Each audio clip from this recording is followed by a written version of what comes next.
ராமானுஜதயாபாத்திரம் ஸ்ரீபக்த்யாதிகுணார்ணவம் யதீந்திரப்ரபணம் வந்தே ரம்யஜாமாதரம் முனிம் லக்ஷ்மீநாதசமாரம்பாம் நாதயாமுனமத்யமாம் அஸ்மதாச்சார்யபர்யந்தாம் வந்தே குருபரம்பராம்.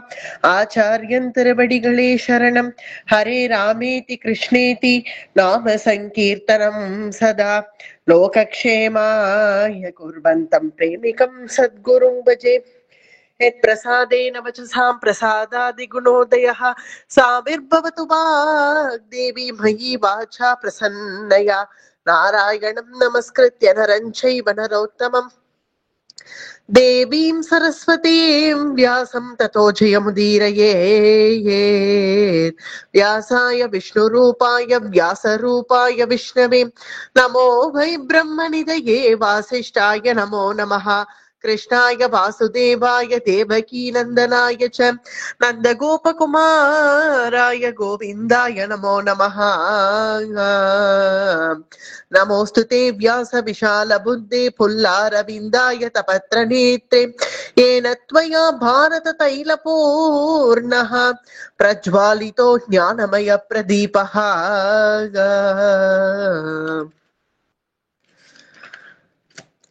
ஸ்ரீமத் பகவத்கீதை இதுல 11 அத்தியாயங்கள் வரைக்கும் பூர்த்தி ஆயிருக்கு கிருஷ்ண கிருபையால. விஸ்வரூபம் அப்படிங்கிறதே ரொம்ப ஒரு மகத்தான விஷயம். விஸ்வரூபம் 11வது அத்தியாயத்துல வந்திருக்கு. பகவான் எப்படி தான் விஸ்வ குடும்பியாக இருக்கேன் அப்படிங்கிறத அர்ஜுனன் இடத்துல காண்பிச்சான். அர்ஜுனனுடைய பிரார்த்தனைக்கு ஏற்ப அர்ஜுனன் கேட்டுண்டதுனால காண்பிச்ச விஸ்வரூபம் தான். இது வரைக்கும் இது மாதிரியான விஸ்வரூபம் நான் யாருக்குமே காண்பிச்சதில்லை அப்படின்னு பகவானே இங்க சொல்லியிருக்கான். 11வது அத்தியாயத்துல பார்த்தோம்னா இதுக்கு முன்னாடியோ இல்லை இது வரைக்கும் யாருமே பாராத ஒரு விஸ்வரூபத்தை அர்ஜுனா இப்ப நீ பார்த்தாய். காரணம் என்னுடைய பக்தன் நீ, என்னுடைய சகா நீ அப்படிங்கிற ஒரே காரணம்தான். இது ஏன் யாருமே இது வரைக்கும் பார்த்தது இல்லையான்னு பார்த்தா யசோதைக்கு கூட கிடைக்கல, துரியோதனாதிகளுக்கு கூட ஒரு ஏகதேசம் தான் அதுல கிடைச்சது. இப்படி விஸ்வமும் நானே அப்படின்னு காண்பிச்ச விஸ்வரூபம் அர்ஜுனனுக்கு மட்டும்தான். அதை கண்டு பயந்த அர்ஜுனனை பகவானே சமாதானம் பண்ணி மறுபடியும் சதுர்புஜனாக காட்சி கொடுத்தார் அப்படிங்கிறது 11வது அத்தியாயம். நமக்கு ஒரு சந்தேகம் வந்தாலும் வரலாம், விஸ்வரூபமே காண்பிச்சாச்சு, இன்னும் இதுக்கு மேல இன்னும் கேட்கவும் வேணுமா, இன்னும் 7 அத்தியாயங்கள் வேற இருக்கே, அது என்னன்னு. விஸ்வரூபமே பார்த்த பிறகும் அர்ஜுனனுக்கு பகவத் குணங்களை அனுபவிச்சு போராததுனால மேற்கொண்டு 7 அத்தியாயங்கள் வருது. 11வது அத்தியாயத்திலே இல்லைன்னா பகவத்கீதை முடிச்சிருக்கலாமே. முடிச்சு விஸ்வரூபமே ஆயிடுத்து, எல்லாம் தான் நானேன்னு காண்பிச்ச பிறகு இன்னும் என்ன, அது உத்திஷ்டன்னு வேற சொன்ன உடனே எல்லாரையும் நானே நாக்குனால துழாவி விழுங்குறேங்கிறதையும் காண்பிச்சுட்டான் இல்லையா. அப்படி காண்பிச்ச பிறகு இன்னும் என்ன சந்தேகம்னா, இனி சந்தேகம் இல்ல, சந்தேகம் எல்லாம் போயிடுத்து அர்ஜுனனுக்கு. 11வது அத்தியாயத்திலேயே சொல்லிட்டான், இனி எனக்கு எந்த விதமான சந்தேகமும் இல்ல, எனக்கு நீ எவ்வளவு அனுகிரகம் பண்ணிருக்கங்கிறத கிருத்தஜ்ஞதையோட அர்ஜுனன் பேசியிருக்கான் 11வது அத்தியாயத்திலேயே. அவ்வளவு பிரியமா கிருஷ்ணா உனக்கு என் மேல, உன்னுடைய ஐஸ்வர்யங்கள் எல்லாம் எது எதுல தானாக இருக்கேன் அப்படின்னு பகவானுடைய ஐஸ்வர்யங்களை அர்ஜுனனுக்கு விளக்கினான் இல்லையா. அது விளக்கின உடனேவே அது 10வது அத்தியாயத்துல முடிஞ்சது இல்லையா. அது முடிஞ்ச உடனேவே அர்ஜுனன் என்ன சொல்றான், மதனுக்ரஹாய பரமம் குஹ்யம் அத்யாத்ம சம்ஹிதம் யத்வயோக்தம் வசஸ்தேன மோஹோயம் நிகதோ மம மதனுக்ரஹாய பரமம். எவ்வளவு அனுகிரகம் பண்ணிருக்க கண்ணா எனக்குன்னா. ஏன்னா அவ்வளவு அனுகிரகம் பண்ணினதுனாலேயே அர்ஜுனனுக்கு இப்ப புத்தி தெளிஞ்செடுத்து அப்படிங்கறத அவனே ஒத்துண்டான். இனி எனக்கு இனிமே கேட்க வேண்டியது ஒண்ணும் இல்லை, நான் என்ன பண்ணணுங்கிறது எனக்கே புரிஞ்செடுத்து, இருந்தாலும் மேற்கொண்டு பகவானா இந்த ஈஸ்வர ரூபத்துல பார்க்கணும் அப்படிங்கிற ஒரு ஆசையினால விஸ்வரூபம் காட்டுன்னு கேட்டான். ஆனா பகவான் முடிக்கரிச்சே என்ன முடிச்சான், எனக்கு ஈஸ்வர ரூபம் தனி, இந்த கிருஷ்ண ரூபம் தனி அப்படின்னு எல்லாம் நினைக்காத, இதுதான் அது, அதுதான் இது. பக்தாபிமானியான நான் எந்தெந்த பக்தர்கள் என்னை எப்படி பார்க்க விரும்புறார்களோ அந்தந்த ரூபங்களை நான் தரிக்கிறேனே தவிர எனக்கு இன்னதுதான் ரூபம் அப்படிங்கறத நிர்ணயம் பண்ண முடியாது அப்படிங்கறது சத்தியம் தானே. ஏன்னா அவனே பரமாத்மா இல்லையா, அவனுக்கு இன்னதுதான் ரூபம்னு சொல்லிட முடியுமா? மத்ஸ்ய ரூபியா வரலையா, கூர்ம ரூபியா வரலையா, இல்ல வராக ரூபியா வரலையா? எது இதுல பகவானுடைய ரூபம் இன்னதுதான் எதை சொல்லிட முடியும்? அதனால பகவானே அதை சொன்னான், விஸ்வரூபம் தான் என்னுடைய ரூபம்னு நினைக்காதே அர்ஜுனா, இந்த சதுர்புஜனாகவோ த்விபுஜனாகவோ என்னை இங்க கண்ணனா பாக்கறியே, இதுவும் என் நிஜஸ்வரூபம் தான் அப்படின்னு பகவான் ரொம்ப அழகா அதை சொல்லி முடிச்சிருக்கான் 11வது அத்தியாயத்துல. மேற்கொண்டு பக்தியில ரொம்ப ஆக்ரகம் வந்த அர்ஜுனன், ஏன்னா பகவான வேற சாட்சாத்கரிச்சுட்டான் இல்லையா, என்ன இருந்தாலும் கிருஷ்ணஸ்வரூபத்து மேல அர்ஜுனனுக்கு ஒரு சலுகை இருக்கு. என் நண்பன் என் நண்பன், அதனாலதானே ஹே கிருஷ்ணா ஹே யாதவா ஹே சகேதி அப்படிலாம் நான் அவனை கூப்பிடுவேன்னு நேத்திக்கு அவன் பண்ண அந்த சரணாகதிய பார்த்தோம் இல்லையா. அப்படி இருக்க அர்ஜுனனுக்கு இந்த கிருஷ்ணஸ்வரூபத்துல என்ன இருந்தாலும் ஒரு சலுகை இருக்கிறதுனாலதான் அர்ஜுனன் சொல்றச்சே அதுதான் ஈஸ்வர ரூபம் ஈஸ்வர ரூபம்னு பிரிச்சு சொல்றான். ஆனால் அதுக்குதான் கிருஷ்ணன் நமக்கு பதில் சொல்லியிருக்கான், இதுவும் அதுவும் வேற இல்லை அப்படிங்கறத நமக்கு புரியும்படி சொல்லியிருக்கான். அந்த அத்தகைய பகவான சாட்சாத்கரிச்சதுனால அர்ஜுனனுக்கு ஒரு பக்தி மேல ஒரு ஆசை வந்து அந்த பக்தி விஷயமான ஒரு கேள்வியை வைக்கிறான். அடுத்தது 12வது அத்தியாயம் பக்தி தொண்டு, பக்தி யோகம் அப்படின்னு இதுக்கு பெயர். பக்தியை பத்தினதானே, ஏன்னா நான் பகவானை பார்த்ததுனால, நேரையே பார்த்ததுனால, நான் பகவான் மேல அவ்வளவு பக்தி ஏற்பட்டதுனால அந்த பக்தியை இன்னும் எப்படி திடப்படுத்தலாம் அப்படிங்கறதுனால ஒரு கேள்வி அர்ஜுன வாச்ச அப்படின்னு இங்க ஆரம்பிக்கிறது. ஏவம் சதத யுக்தாயே பக்தாஸ்த்வாம் பர்யுபாசதே ஏ சாப்யக்ஷரம் அவ்யக்தம் கோ தேஷாம் கே யோக வித்தமாக ஏவம் சதத யுக்தாயே. கிருஷ்ணா, உன்னுடைய ரூபம் ரெண்டும் ஒண்ணுதான் நீ சொல்லிட்ட, சரி. இருந்தாலும் எனக்கு இப்போ மேல இந்த நிமிஷம், இவ்வளவு நாட்கள் நான் எப்படி இருந்தேனோ எனக்கு தெரியல, இந்த நிமிஷம் எனக்கு அந்த பக்தியில ஒரு ஸ்ரத்த வந்திருக்கு உன்னிடத்துல. அதனால நான் ஒரே ஒரு கேள்வியை கேட்கிறேன், நீ எழுந்துக்க சொல்லிட்ட, வாஸ்தவம் செய்யலாம். இப்ப என்ன, இப்ப எங்க போறது குருக்ஷேத்திரம், எங்க போறது யுத்தம், எல்லாம் பண்ணிக்கலாம் இரு. நான் இன்னும் ஒன்னே ஒண்ணு உங்ககிட்ட கேட்டுடுறேன், அதுக்கு எனக்கு பதில் சொல்லிட்டு. இப்படி போனதுதான் 18 அத்தியாயம் வரைக்கும். ஒரு சரியா 18வது முடிஞ்சுது. ஏன்னா கிருஷ்ணன் முடிச்சான், இல்லைன்னா அர்ஜுனன் முடிக்கிறதா இல்ல.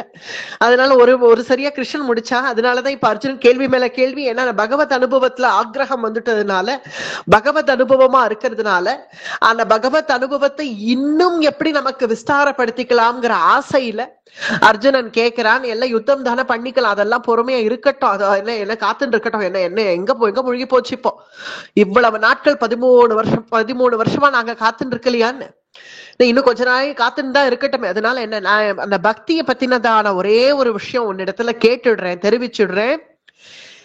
ஏவம் சதத யுக்தா யாரு ரொம்ப ஈடுபட்டவர்கள்பா பக்தியில, ஞானமா பக்தியாங்கிறது இங்க கேள்வியே இல்லை. ஏன்னா ஞானமா பக்தியாங்கிறது அர்ஜுனன் கேட்டாலாம் மறுபடியும் 2வது அத்தியாயத்துல இருந்து வர வேண்டியதுதான். ஞானமா பக்தியாங்கிறது இங்க கேள்வி இல்ல. இங்க கேள்வியே பக்தியில எது ரொம்ப சிறந்தது அப்படின்னு கேக்குறான். எது ரொம்ப சிறந்தது அப்படிங்கிறத விவரிக்கிறான் அர்ஜுனன். பக்தாஸ்த்வாம் பர்யுபாசதே, உபாசனை பண்றதுலயே எது சிறந்தது? ஏ சாப்யக்ஷரம் அவ்யக்தம் உன்னை இப்படியே நீ கண்ணனா பாவிச்சு உன்னை அப்படியே பக்தி பண்றது, அதாவது சகுண பக்தி அப்படின்னு இதை சொல்லுவான். நிர்குண பக்தி, சகுண பக்தி. நிர்குண பக்தி அப்படிங்கறத பரபிரம்மம் அப்படின்னு அதுக்கு எதுவும் நாம ரூபம் எல்லாம் கொடுக்காம பரபிரம்மம் அப்படின்னே பண்ணக்கூடிய பக்தி தான் நிர்குண பக்தி. சகுண பக்தி அப்படிங்கிறது கிருஷ்ணனாகவோ ராமனாகவோ நரசிம்மனாகவோ நமக்கு மனசுக்கு எந்த மூர்த்தி பிடிச்சிருக்கோ அதை உபாசனை பண்றது சகுண பக்தி. இது ரெண்டுத்துல அரூபமா ஸ்வரூபமா எந்த உபாசனை அப்படிங்கிறது ரொம்ப சிரேஷ்டமானது. ஏ சாப்யக்ஷரம் அவ்யக்தம் தேஷாம் கே யோக வித்தமாக, இல்ல யோக வித்தமா தியானம் பண்றார்கள். யோகாபியாசத்துல தியானத்தினால ஏதோ ஒண்ணு பரபிரம்மம்னு லகிச்சு தியானம் பண்றார்களே அதனால நிர்குணமா தியானம் பண்றார்கள் இல்லையா, நிர்குணமா ஒரு ரூபத்துல போய் லகிக்காம நிர்குண பிரம்மம் அப்படின்னு உன்னை தியானம் பண்ணிட்டு இருக்கா இல்லையா, அது சிறந்ததா இல்லைன்னா நீ கிருஷ்ணனை கிருஷ்ணனா பாவிச்சு உன்னை இப்படியே வச்சுட்டு கொண்டாடுறது சிறந்ததா? இந்த ரெண்டு பக்தியில எது ரொம்ப பக்குவம் அடைந்த பக்தியாக நீ கருதுகிறாய்? நீ உன் விஷயமா சொல்லு. இப்ப நீதான் எனக்கு முக்கியம். உன்னுடைய மனசுக்கு சம்மதமா உனக்கு பிடிச்சபடி நான் இருக்கணும், அவ்வளவுதான் எனக்கு. அர்ஜுனன் சொல்றான், உன்னுடைய பக்தர்கள் யாரா இருந்தாலும் உனக்கு பிடிச்சபடி இருக்கணும். அதனால உனக்கு அந்த பக்தி பிடிச்சிருக்கா, இந்த பக்தி பிடிச்சிருக்கா? உனக்கு நிர்குணமா உன்னை அப்படியே தியானம் பண்ணிட்டு இருக்கிற பக்தர்கள் சில பேர்கள் இருக்கா, அவளை உனக்கு பிடிச்சிருக்கா? இல்ல என்ன போல கண்ணா கண்ணா கண்ணான்னு உன்னையே நினைச்சுட்டு இருக்கேனே அந்த மாதிரி இருக்கு உன்னுடைய. நீ எனக்கு இதுதான் ரூபம்னு ஒண்ணு நிர்ணயம் இல்லைன்னு வர நீ இப்பதானே சொன்ன. இதுதான் என்னுடைய ரூபம்னு விஸ்வரூபத்தை கூட நீ நிர்ணயம் பண்ணிக்காதன்னு சொல்லிட்ட இல்லையா? பக்தாபிமானமாதான் நான் ரூபம் எதை வேணாலும் தரிப்பேன்னு சொல்லிட்ட இல்லையா? அதனால ஏதோ ஒரு ரூபத்தை தியானம் பண்ணிட்டு ஒருத்தன் பக்தி பண்றான், கிருஷ்ணனாகவோ ராமனாகவோ ஏதோ ஒரு ரூபத்தை. அந்த பக்தனை உனக்கு பிடிக்குமா? இல்ல பகவான் தான் சொல்லிட்டானே எனக்குன்னு இன்னதுதான் ரூபம்னு ஒண்ணு நிர்ணயம் கிடையாதுன்னு சொல்லிட்டானே, அதனால நிர்குண பிரம்மம் அப்படின்னு அந்த ரூப நாமம் எதையுமே யோசிக்காம வெறும் அப்படியே உட்கார்ந்து லகிக்கிறவன் உனக்கு முக்கியமா? ரெண்டு பேர்கள்ல யார் சிறந்தவனாக நீ நினைப்பாய் அப்படின்னு கேள்வி. ரொம்ப அழகான கேள்வி இது. இதை தெரிஞ்சுக்கணும். இதை தெரிஞ்சுட்டாதான் உபாசன முறையும் நமக்கும் புரியும். அதனால அர்ஜுனன் இத்தகைய கேள்வியை கேட்டுட்டான். கேட்ட உடனே பகவான் ஒரு நமட்டு சிரிச்சுண்டான். சிரிச்சுண்ட அடுத்த வாக்கியம் ஆரம்பிக்கிறான். ஸ்ரீ பகவானு வாச்ச 2வது ஸ்லோகம். மையா வேஷ்ய மனோ ஏ மாம் நித்ய யுக்தா உபாசதே யே ஸ்ரத்தயா பரயோபேதாஹ தே மே யுக்த தமாம் மதாஹ. ஒரே அடிச்சுட்டான் பகவான் இங்க. மையா வேஷ்ய, மையா என்ன பக்தி பண்றவன், மையா வேஷ்ய ஒன்னா இப்ப பார்த்த சாரதியா உட்காந்துருக்கிய. ஆமா ஆமா, என்னுடைய திவ்ய மங்கள விக்கிரகத்தை எப்போதும் தியானம் பண்ணுபவர்கள் பக்குவம் அடைந்தவர்கள். குருக்ஷேத்திர பூமியில அர்ஜுனனுக்கு பார்த்தனுக்கு சாரதியாய் குதிரைகளுடைய கடிவாளத்தை கையில பற்றிண்டு சாட்டைய வேற சொடுக்கிண்டு அதுக்கு தலையில முண்டாசை கட்டிண்டு அந்த குதிரைகளை ஹோய் ஹோயின்னு ஓட்டிண்டு குருக்ஷேத்திர புழுதிகள் எல்லாம் படிய எதிர பீஷ்மாதிகளுடைய அஸ்திர சஸ்திரங்கள்லாம் தன்னை வந்து தாக்க அர்ஜுனனுடைய கால் தூசுக்கு கீழே உட்காந்து அர்ஜுனனுடைய தூசு கூட தன்மேல விழும்படியாகிய இந்த கிருஷ்ணனையா? ஆமா, மையா வேஷ்ய மனோயே மாக மையா வேஷ்ய, என்னைன்னு பகவான் தன்னுடைய நெஞ்சில கை வச்சுட்டு காமிச்சுக்கிறான். அதனால மையா வேஷ்யன்னு அவன் நெஞ்சில கை வச்சுன்னு காட்டினதுனாலேயே கிருஷ்ணனை அப்படின்னு நம்ம நிர்ணயமா இங்க எடுத்துக்கலாம். அதனாலதான் பாஷ்யக்காரர் நீங்க ரொம்ப அப்படியே தைரியமா என்ன சொல்லிட்டார், கிருஷ்ணனைன்னுட்டார். ஒரே வார்த்தை, மையா வேஷ்ய மனோ ஏ மாக நித்ய யுக்தா உபாசதே. என்ன நித்தியமா யார் யார்கள்லாம் உபாசிக்கிறார்களோ என்னைன்னு பகவான் கிருஷ்ணனை தானே சொல்லிக்கிறான். அதனால இங்க திவ்யமங்கள விக்கிரகம்னே தான் நமக்கு இங்க பாஷ்யக்காரனுடைய பாஷ்யமும் நமக்கு இருக்கு. அவனுடைய திவ்யமங்கள விக்கிரகத்தை ஏன்னா நம் விசிஷ்டாத்வைத சித்தாந்தமா இருக்கிறதுனாலையும் இந்த பகவானுடைய இந்த ஸ்லோகம் நமக்கு பரம பிரமாணமாக இருக்கு. மையா வேஷ்ய மனோ ஏ மாகாம், என்னை நித்திய யுக்தர்களாக என்னிடத்திலேயே மனதை நிலைநிறுத்தி உபாசிக்கிறவர்கள் பரமஸ்ரத்தையோட கூட திட விசுவாசத்தோட, அதுதான் அங்க முக்கியம். ஸ்ரத்தையா பரயோபேதா வச்சுக்கோ, மத்ஸ்யாவதாரமா வச்சுக்கோ, கூர்மாவதாரமா வச்சுக்கோ, வராக அவதாரமா வச்சுக்கோ, உனக்கு எந்த ரூபம் பிடிச்சிருக்கோ எடுத்துக்கோ. யார் வேண்டாம்னா நரசிம்மனாகவே வச்சுக்கோ, ராமனா வச்சுக்கோ, கண்ணனா வச்சுக்கோ. ஆனால் என்ன அந்த ஸ்ரத்தையோட என்ன இன்னைக்கு எப்போதுமே உபாசிக்கிறவர்கள் எதிரில இருக்க என்ன விட்டுட்டு எங்கேயோ நிர்குண பிரம்மம்னு தேடி ஓடாதடாப்பா. நான் உன் எதிரில பார்த்த சாரத்தையா இங்க உட்காந்து இருக்கேன், என்ன பார்த்தும் கூடவா நீனும் நிர்குண பிரம்மம்னு சொல்லிட்டு இருக்க அர்ஜுனா? எது எனக்கு பிடிக்கும்னு வேற கேக்குறியே. இன்னதுதான் எனக்கு பிடிக்கும், இன்னது எனக்கு பிடிக்காதுன்னு நான் என்னைக்காவது வந்து உன்கிட்ட சொல்லியிருக்கேனா? அர்ஜுனா இவன் இப்படி பக்தி பண்றான் அதனால எனக்கு இவனை பிடிக்கலன்னு நான் என்னைக்காவது யாரையாவது வந்து உன்கிட்ட அப்படி சொல்லியிருக்கேனோ? அப்புறம் இது என்ன புதுசா வந்து கேக்குற அர்ஜுனா நீ இப்போ எனக்கு யார பிடிக்கும்னு? எனக்கு இன்னது பிடிக்கும் இன்னது பிடிக்காதுன்னு ஒரு சங்கல்பம் வேற இருக்குன்னு நீ நினைச்சுட்டு இருக்க. அப்படி நீ கேப்பியாகில் எனக்கு சம்மதமா இருக்கணும், அது எப்படி இருக்கணுங்கிறது தானே உன்னுடைய எண்ணம். என்ன உன்னுடைய கேள்வி, அதுக்கு வேணா நான் பதில் சொல்றேன். என்ன உள்ளது உள்ளபடி அப்படியே உபாசிக்கிறவர்கள் மிகவும் ஸ்ரத்தையோட கூட திட விசுவாசத்தோட கூட இப்படியே பார்த்தசாரதியாகவே என்னை உபாசிக்கலாம். மையா வேஷ்ய மனோ ஏ நித்ய யுக்தா உபாசதே ஸ்ரத்தையா பரயோபேதாக தேமே யுக்த தமா மதாக அவர்களே பக்குவம் அடைந்தவர்கள். தபாமதாக பக்குவம் அடைந்தவர்களாக கருதப்படுபவர்களும் அவர்களே. அப்ப பின்ன யோகிகள் கஷ்டப்பட்டு தியானம் பண்ணிட்டு இருக்க அந்த யோகிகள் அவளை விட இவர்கள் பக்குவம் அடைந்தவர்கள் தான். என்ன பார்த்த சாரதியா தியானம் பண்றவர்களே பக்குவம் அடைந்தவர்கள். ஏன் அர்ஜுனா மறுபடியும் இப்படி முதல்ல இருந்து போற? ஏன்பா நிர்குண பிரம்மம்னு அப்படி சாட்சாத்கரிக்கிறவர்களுக்கு எவ்வளவு கஷ்டம்னு நான் பூர்வ அத்தியாயங்கள்ல கண்ணன் சொல்லியிருக்கான் இல்லையா? அதை இங்க அது இன்னும் சுலபமாக்குறதுக்கு இங்க ஒரு வழி பண்றான்.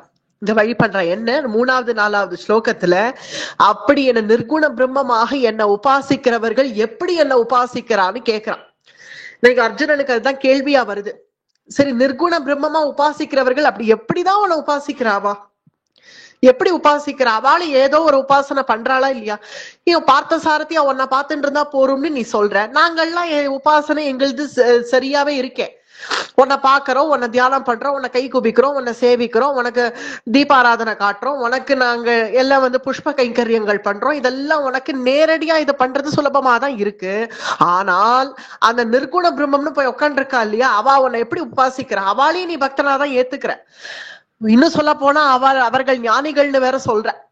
எல்லாத்தையும் சர்வசங்க பரித்தியாகம் பண்ணிட்டு அங்க போய் உட்காந்து இருக்கிறவாள் ஞானிகள்னு வேற சொல்லிட்டு இருக்கோம். அப்படி இருக்கிறவர்கள் உன்னை எப்படிதான் பின்ன உபாசிக்கிறாவா? அவளுடைய உபாசன பத்ததி தெரிஞ்சுக்கணும்னு ஆசையா இருக்கு.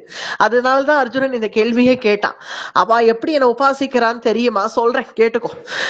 அவ எப்படி என்ன உபாசிக்கிறா, அது உனக்கு சரிப்பட்டு வருமான்னு நீயே பார் அப்படின்னு 3வது 4வது ஸ்லோகத்துல சொல்றான்.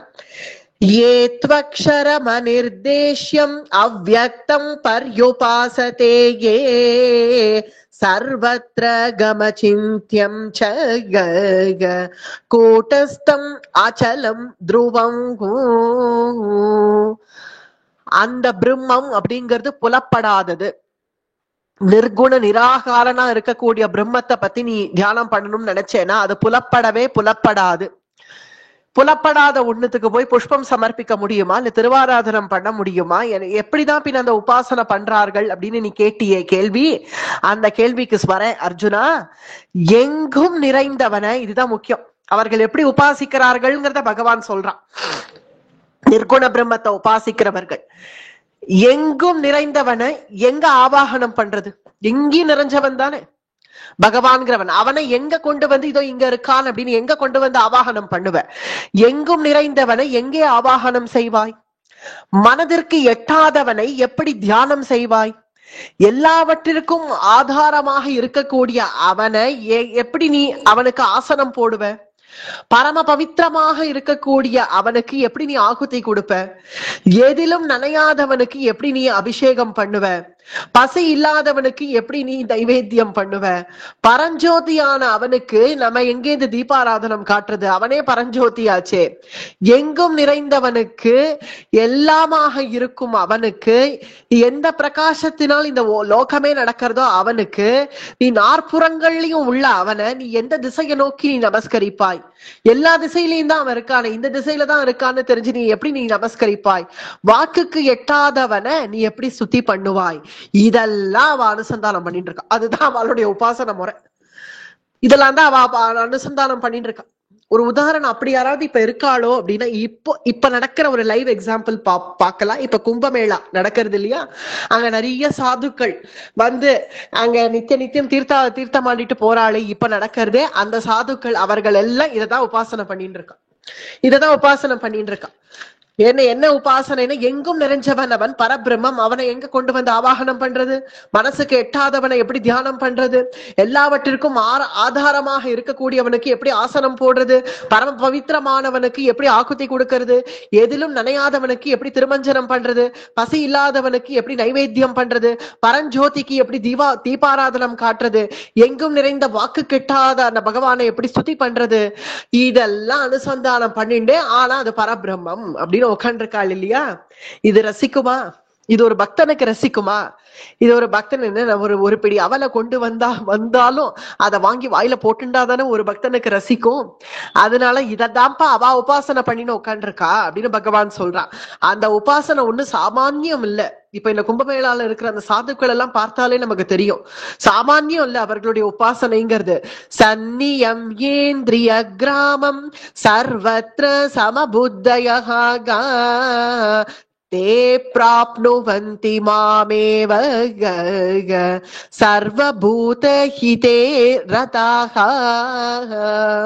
அப்பேற்பட்ட பிரம்மத்தை உபாசிக்கிற முறை என்ன தெரியுமா? சன்னியம் ஏந்திரிய கிராமம். தன்னுடைய இந்திரியங்கள் எல்லாம் அடக்கி சீதம் உஷ்ணம் மானம் அவமானம் லாபம் நஷ்டம் எல்லாத்தையும் விட்டுட்டு சர்வத்திர சமபுத்தியோட கூட அவனே எல்லா இடத்திலும் இருக்கான், அவனை ஒரு இடத்துல கொண்டு வந்து ஆவாகனம் பண்ண முடியாது அப்படிங்கிற சமபுத்தியோட கூட அந்த பரபிரம்மத்தை எதை பார்த்தாலும் பிரேம, யாரை பார்த்தாலும் பிரேம, யாரிடத்திலையும் துவேஷம் கிடையாது. பிரகலாதன் பார்த்தது போல எதை பார்த்தாலும் நாராயணன் அங்க அவன் ஒரு நாமமாவது கொடுத்தான். ஆனா அவர்களோ அந்த நாமம் கூட கொடுக்க மாட்டார்கள். எதை பார்த்தாலும் பிரம்மம் பிரம்மம், இவனும் பிரம்மம் அவனும் பிரம்மம் அவனும் பிரம்மம், இவனுக்குள்ளேயும் அந்தர்யாமி பகவான் தான் அப்படிங்கிற அந்த சிந்தனையோட கூட அவர்கள் உபாசிக்கிறார்கள். அதுதான் நிர்குண பிரம்ம உபாசனை. இது வேணுமா உனக்கு? அந்த உபாசனை ரொம்ப சிரமம்பா.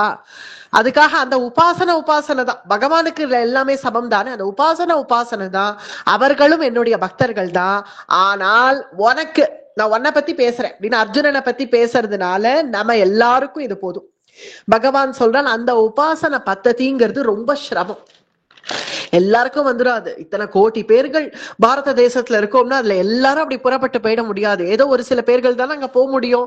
அந்த உபாசனை கடினம் அப்படிங்கிறதுனாலதான் அது ரொம்ப கிளேஷம் கூட அங்க ஜாஸ்தி அப்படிங்கிற. அதனாலதான் அந்த உபாசனை வேண்டாம் அப்படின்னு சொல்லி என்னை பார்த்த சாரத்தியா தியானம் பண்ணிட்டு அதுவே போரும் அப்படின்னு பகவான் சொல்றான். 5வது ஸ்லோகம். அது ரொம்ப கிளேஷம் கூட ஜாஸ்தி அந்த உபாசனையிலங்கிறான். क्लेशोऽधिकतरस्तेषाम् अव्यक्तासक्तचेतसागाम् अव्यक्ता हि गतिर्दुःखं गो देहवद्भिरवाप्यते. அது ரொம்ப கிளேஷம் அப்படிங்கிற. கடினம். கிளேஷம்னா கடினம், கடினமானது. எதுக்கு கடினமானதுக்கு போய் நான் விழணும்னு நினைக்கிறாய்? நிர்குண பிரம்மத்தை அனுபவிக்கிறது அப்படிங்கிறது முதல்ல மனசு ஒரு நிலை படணும். அதுக்கு மனசு ஒரு நிலை படவே படாது. தியானம்னு போய் வெறும் உட்காண்டோமாகில் அப்ப கண்களை மூடி எதையோ ஒன்ன நோக்கி நினைக்கணும்னா மனசுக்கு ஒரு லட்சியம் கொடுத்தால்தானே. இல்ல ஏதோ பிரம்மம்னா என்னது பிரம்மம்? அப்படி உட்காந்து கண்களை மூடி சரி தியானம் பண்ணிட்டே இருந்தாலும் அப்பதான் தெரியும் மனசு எந்த அளவுக்கு அலபாயிருதுன்னு. இப்படி தியானம் பண்ணலாம்னு உட்காண்டே இருப்போம். உட்காண்டே இருக்கிறச்சு இது பண்ண வேண்டாம் அப்படின்னு மனசுல தோணும். தற்கால தியானத்தை இதெல்லாம் தியான யோகத்துல நிறைய பார்த்துட்டோம் இல்லையா? அது போல மனசு லகிக்கணும், மனச ஒரு இடம் உட்காரணும்னா அது முடியாது. அது ரொம்ப கிளேஷம். கிளேஷோதிகதரஸ்தேஷாம். அதனாலதான் அந்த அவ்யக்தம் அப்படிங்கிறதே ரொம்ப துர்லபம், கஷ்டமானது. ஆனா அவர்களுடைய நிலைதான். அதுக்காக அவர்களை குறை சொல்லல இங்க. அது கடினமானது எல்லாராலையும் முடியாது. கோடி ஜனங்களுக்கு எது உபயோகமோ அது சொல்லணுமே தவிர யாரோ ஒருவர் எங்கேயோ ஒருத்தருக்கு உபயோகம்னு அதுதான் சிரேஷ்டம்னு சொல்லிட்டு போனா என்னைக்கு கரையேறது? அதனாலதான் பகவான் சொல்றான் அது ரொம்ப கடினமானதுங்கிறதுனாலயே அதை விட்டுடு. அவ்யக்தா ஹி கதிர் துக்கம். அந்த துக்ககரமான விஷயத்துக்கெல்லாம் போகணும்னு நினைக்காத. அதை விட்டுடு. அப்படியே நிர்குண உபாசனையே விட்டுடுன்னு சொல்றான்னா அப்படியே விட்டுடுன்னு, அதை பண்றவர்களையும் விட்டுடுன்னு சொல்லல. பண்றவர்கள் பண்ணட்டும், உனக்கு வேண்டாம்.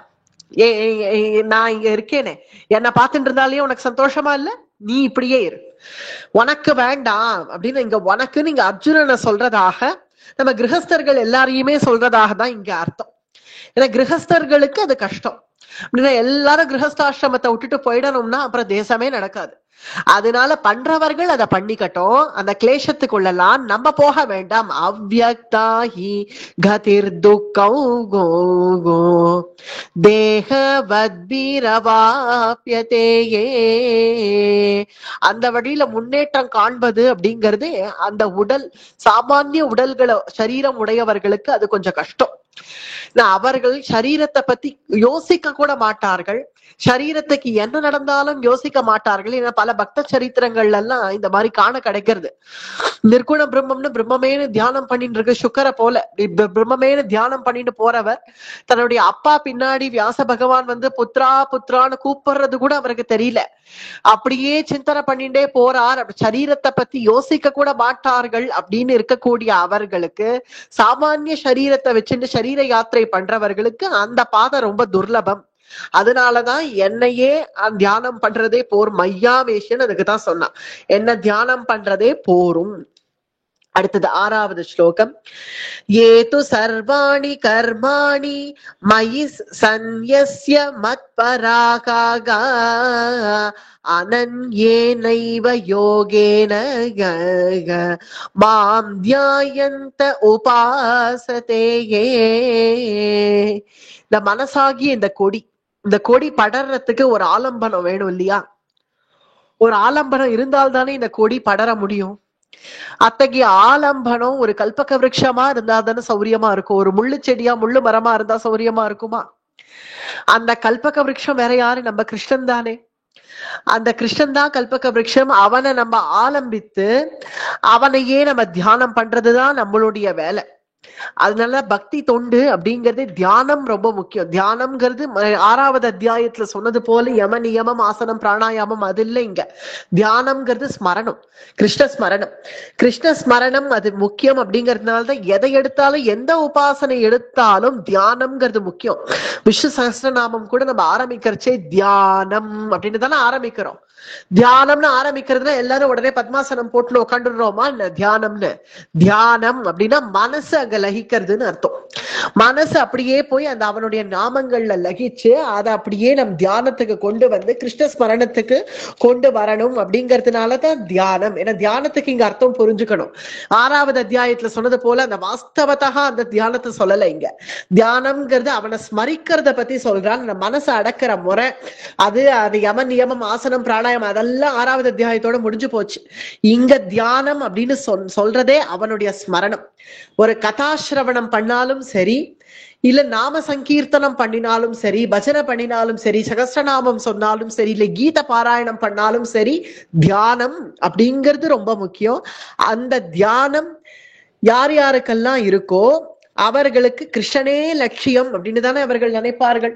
அந்த தியானம் அதனால தானே வருது. இது நிர்குண பிரம்மத்தை போய் தியானம் பண்றதுன்னா இது இல்ல அது, இது அல்ல அது, அது அல்ல அதுன்னு அப்படி விலக்கி விலக்கி விலக்கி விலக்கி பிறகு ஏதோ ஒன்ன நோக்கி தியானம் பண்ணி அதுக்கு எவ்வளவு நாட்கள் ஆகும். அதை விட இதுதான் சுலபம்ங்கிறான். இதுதான் இந்த தியானமே சுலபமானது. அனன்யேனைவ யோகேன மாம் தியாயந்த உபாசதே. மாம் தியாயந்த உபாசத்தை, என்ன தியானம் பண்றத, கிருஷ்ணனா தியானம் பண்றது சுலபமா இருக்கு இல்லையா? அப்படி தியானம் பண்றவர்கள் அப்படின்னு முடிச்சிருக்காங்க 6வது ஸ்லோகம். 7வது ஸ்லோகம் அதனுடைய கண்டினியூவேஷன். தேஷாம் கிம், தேஷாம் கிம். அதனால இப்ப என்ன அப்படி தியானம் பண்றவர்களுக்கு என்ன? தேஷாம் கிம் அப்படிங்கிறதுக்கு தேஷாமகம் சமுத்வர்த்தா மிருத்யு சம்சார சாகராத் பவாமி நச்சிராத் பார்த்தாகா மையா வேஷித சேதசாகா தேஷாமகம் சமுத்தர்த்தா. அப்படி என்னையே ஸ்மரிக்கிறவர்களுக்கு, கிருஷ்ணனா பாவித்து என்ன அப்படி ஸ்மரிக்கிறவர்களுக்கு என்ன என்ன அவர்களுக்கு என்ன அப்படின்னா மிருத்யு சம்சார சாகராத்து. நம்ம எல்லாருக்கும் ஆறுதல் இந்த ஸ்லோகம். மிருத்யு சம்சார சாகராத்து, இந்த சம்சார சாகரத்திலேருந்து அவர்கள் விடுபடுவார்கள். மிருத்யு சம்சார சாகராத்து பவாமி நச்சிராத் பார்த்தாக. அப்படியா? கரை ஏறிடுவாளாம். சம்சாரங்கள் எல்லாம் அவர்கள் விட்டுட்டு நிர்குண உபாசகன் எல்லாம் விட்டுட்டு ஸ்வரூப உபாசகனாகவே இருந்து, இங்க ரெண்டு பேரையும் சொல்றார்களான்னு பார்த்தா, நிர்குண உபாசகன், ஸ்வரூப ரூபத்தை அப்படியே உபாசகன். இதுல ரெண்டு பேர்ல இங்க யார சொல்றா அப்படின்னு பார்த்தா ஸ்வரூப உபாசகனை தான் இங்க சொல்றார். நிர்குண உபாசகனை இங்க சொல்லல. நிர்குண உபாசகன் அவன் தான் எந்த குணத்திலையும் எதுலையும் யோசிக்காம பிரம்மஸ்வரூபமே தியானம்னு போய் உட்காந்துட்டான் இல்லையா, அவனுக்கு எத்தனை கோடி ஜென்மம் ஆனாலும் அவன் கவலையே படமாட்டான். எனக்கு வேண்டியதெல்லாம் நான் அந்த நிர்குண பிரம்மத்தை தியானம் பண்றேன் தியானம் பண்றேன்னு அவன் பாட்டு உட்காந்துருப்பான். எவ்வளவு கல்ப காலம் ஆனாலும் கவலையே படமாட்டான். ஏன்னா அவனுக்கு பிரம்மானுபவம் வந்ததுனால, ஆத்மாராமனா ஆயிட்டதுனால, அந்தர்யாமி சர்வாந்தர்யாமி பகவான் அப்படின்னு புரிஞ்சுட்டதுனால அவன் போய் அங்க உட்காந்துன்றதுனால அவனை பத்தி இங்க பேச்சு இல்ல. பின்ன இங்க யார சொல்ற அப்படின்னு கேட்டா, மிருத்யு சம்சார சாகராத், சம்சாரிகளை தான் சொல்றேன். நிர்குண பிரம்மத்தை உபாசிக்கிறவர்கள் இங்க சொல்லல. ஸ்வரூப உபாசகர்கள் சம்சாரிகளா இங்க இருந்து கஷ்டப்படுறவர்களை, ஏன்னா நான் தாசோகம், உனக்கு நான் தாசன்னு சொல்றவனை தானே கை தூக்கி விடணும். எல்லாம் எனக்கு எதுவும் இல்லைன்னு, சீத உஷ்ணம் மானவமான சுக துக்கம் லாபம் நஷ்டம் எதுவும் இல்லைன்னு போய் உட்காண்டவனுக்கு நான் ஏன் போய் கை கொடுத்து வான்னு அவனை கூப்பிடணும்? அவன் தான் பிரம்மானந்தத்திலேயே உட்காண்டிருக்கேன்னு போய் உட்காந்துட்டானே. ஆனால் இங்கேயே உட்காந்து இந்த சம்சாரத்திலேயே உட்காந்து, கண்ணா உன்னை அடையிற நாள் என்னைக்கு வரப்போறதோடு கண்ணீர் விடுறவனை தானே நான் ஓடி போய் முதல்ல கரையேத்தணும். அதனால அத்தகைய பக்தனை, என்ன ஸ்வரூபத்தகா தியானம் பண்ற பக்தனை தான் மிருத்யு சம்சார சாகராத்து, சம்சார சாகரத்திலேருந்து உடனே போய் அவனை கை கொடுத்து தூக்க வேண்டியவன்னா. அப்ப இங்க பாபாமி நச்சிராத் பார்த்தாக, நச்சிராத் பார்த்தானா என்ன பின்ன? பவாமி நச்சிராத்னு சொன்னியே, அது பார்த்தா அப்படின்னு கூப்பிட்டு வேற சொல்லியிருக்கான். அப்படி நான் உபாசனை பண்றவன், உன்னுடைய ஸ்வரூபத்தையே உபாசனை பண்றவனுக்கு நீ கரையேத்துறன்னு சொல்றியே, பவாமி நச்சிராத். அப்படி நீ எப்படி கரையேத்துவப்பா? எனக்கு தான் ஞானமே இல்லைங்கிறேனே. ஞானம் இருந்தா தானே கரையேற்ற முடியும். நான் தான் ஒரு மக்கு அசடுன்னு தெரியறதே, எனக்கு ஞானம் கூட இல்லையே. ஞானம் கூட இல்லாம இல்ல நான் இங்க பாஷண்டியா உட்காந்து இருக்கேன். அப்படி இருக்கிற என்ன நீ எப்படி மிருத்யு சம்சார சாகராத்துன்னு சொல்றியே? ஞானமே இல்ல, கிஞ்சித் ஞானம் கூட இல்ல. ஒரு கிஞ்சித் ஞானமாவது இருந்தாதானே கொஞ்சம் மோட்சத்துக்கு அதிகாரின்னு சொல்ல முடியும். கிஞ்சித் ஞானம் கூட இல்லாத என்ன எப்படிதான் நீ காப்பாத்த போறியோ எனக்கு தெரியலையே. நீண்ட காலத்துக்கு அப்படியே போயிட்டே தானே இருக்கும். பவாமி நச்சிராத் பார்த்தா, பரவாயில்லடா, நான் தான் பரவாயில்லன்னு சொல்றேனே. ஞானம் உனக்கு கோட்டி கல்ப காலம் ஆனாலும் வராதுங்கிறது தான் எனக்கு தெரிஞ்சு போச்சே. ஆனா என்னை ஸ்மரிக்கவாவது ஸ்மரி, என்னை ஸ்மரிச்சுன்னு இருந்தா சரி, இவன் கிருஷ்ணானுபவத்திலேயே இருக்கானே அப்படின்னு நினைச்சு உனக்கு அந்த ஞானத்தை கொடுத்தாவது உன்னை நான் கரையேற்றுறேன். அந்த ஞானத்தை உனக்கா வராதுன்னு சொல்றேன், அது எனக்கும் தெரியும். அந்த ஞானத்தை உனக்கு கொடுத்தாவது, நானே கொடுக்குறேன்ப்பா, நானே கொடுக்குறேன். எப்படி ஒரு கன்னிகைய விவாகம் பண்ணி கொடுக்கும் போது அந்த பெற்றோர்கள் அந்த கன்னிகைக்கு வேண்டிய பூஷணங்கள்ல அந்த கன்னிகை கேட்டாலும் கேட்காட்டாலும் அந்த பூஷணங்கள் எல்லாம் தானே பூட்டி விட்டு அலங்காரம் பண்ணி அந்த கன்னிகையை அனுப்புவது போல, உனக்கு புக்காத்துக்கு வர வேண்டிய காலம் வந்ததும் உனக்கு அந்த ஞானமாகிய பூஷணத்தை உனக்கு நானே பூட்டி விட்டு உன நான் ஏத்துக்கிறேன் வா.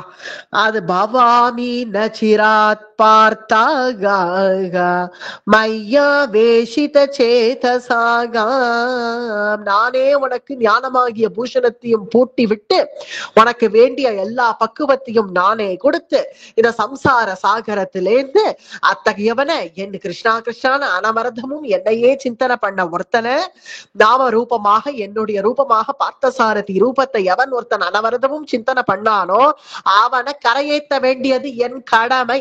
தேஷாமகம் சமுத்வர்த்தா மிருத்யு சம்சார சாகராத் பவாமி நச்சிராத் பார்த்தாக மையா வேஷித சேதசாக. இந்த ஸ்லோகம் நம்ம எல்லாருக்கும் ஒரு ஆறுதலாக இருக்கும். பக்தி யோகத்துல ஒரு அழகான ஸ்லோகம் இது, 7வது ஸ்லோகம். அடுத்தது 8வது ஸ்லோகம் என்ன சொல்றான்? மையேவ மன ஆதத்ஸ்வ மயி புத்திம் நிவேஷயாக நிவசிஷ்யசி மய்யேவ அத ஊர்த்வம் ந சம்சயஹ. இந்த ஸ்லோகத்துல பகவான் இன்னும் அதை விஸ்தரிக்கிறான். மையேவ மனா, மனஹா மையேவ என்னிடத்திலேயே மனச லகிக்கிறவனுக்கு பின்ன அனவரதமும் தியானம் பண்றதுக்கு தான் நமக்கு டைம் இல்லையே லோகாயுதத்துல அப்படின்னு தெரிஞ்சதுனாலதான் 9வது அத்தியாயத்திலேயே பத்திரம் புஷ்பம் பலம் தோயம்னு சொல்றச்சேவே இத சொல்லிட்டு அவ்வளவு அளவுக்கு கூட நீ போய் கஷ்டப்படாத எனக்காக. நீ எதை நினைச்சுட்டு பண்றையோ எதை நினைச்சுட்டு சாப்பிட்றையோ அது உனக்காக ஒண்ணு தயார் பண்ணிக்கிறியே, அதையே கிருஷ்ணான்னு ஸ்மரிச்சுண்டாவது சாப்பிடுன்னு அவ்வளவு சுலபமாயிட்டான் இல்லையா. அது அவனுக்கு ஞாபகம் இருக்கும் அர்ஜுனனுக்கு. அப்படிங்கிறதுனால இங்க சொல்றான் என்னையே நினைச்சு தியானிப்பவனுக்கு அப்படின்னா அனவரதமும் என்னையே நினைக்கிறவனுக்குன்னு சொல்லல. லௌகீக காரியங்கள்ல நீ ஈடுபட்டாலும் எல்லாம் கிருஷ்ணனுக்காக, கிருஷ்ணனுக்காகவே எழுந்துக்கிறேன், கிருஷ்ணனுக்காகவே ஸ்நானம் பண்றேன், கிருஷ்ணனுக்காகவே சாப்பிட்றேன், கிருஷ்ணனுக்காகவே அலுவலகம் போறேன், கிருஷ்ணனுக்காகவே சம்பாதிக்கிறேன், கிருஷ்ணனுக்காகவே குடும்பம் நடத்துறேன், கிருஷ்ணனுக்காகவே பிள்ளைகளை பெறேன். ஏன்னா அவனிடத்துல இன்னும் பக்தி விசுவாசத்தை ஜாஸ்தி படுத்துறதுக்காக எனக்கு பிறகு ஒரு சந்ததியினர்களை நான் உருவாக்குறேன், கிருஷ்ணனுக்காகவே அனைத்தும் செய்யறேன். இப்படி அனவரதமும் கிருஷ்ண சிந்தனையே இருக்கிறவர்களுக்கு மையேவ மன ஆதஸ்வக மையேன மையேவ என்னையே அப்படி யோசிக்கிறவர்களுக்கு இந்த ரூபத்தை, இந்த கிருஷ்ணன் அப்படிங்கிற அந்த நாமத்தை புத்தி நிவேஷையன்னு சர்வதா கிருஷ்ணனை தவிர வேற ஒண்ணும் இல்லை அப்படின்னு நினைக்கிற என்னுடைய பக்தன், அவன் என்ன தவிர ஒரு பக்தன் என்னைக்குமே திட்ட கூட திட்டுவானாம் பகவான. திடபக்தன் என்ன பண்ணுவான், எப்போதும் அவனுக்கு கிருஷ்ண பூஜை பண்ணாமலோ இல்ல கிருஷ்ண நாமம் சொல்லாமலோ இல்ல கிருஷ்ண திருவாராதனை பண்ணாமலோ அவனுக்கு வேலையே ஓடாது.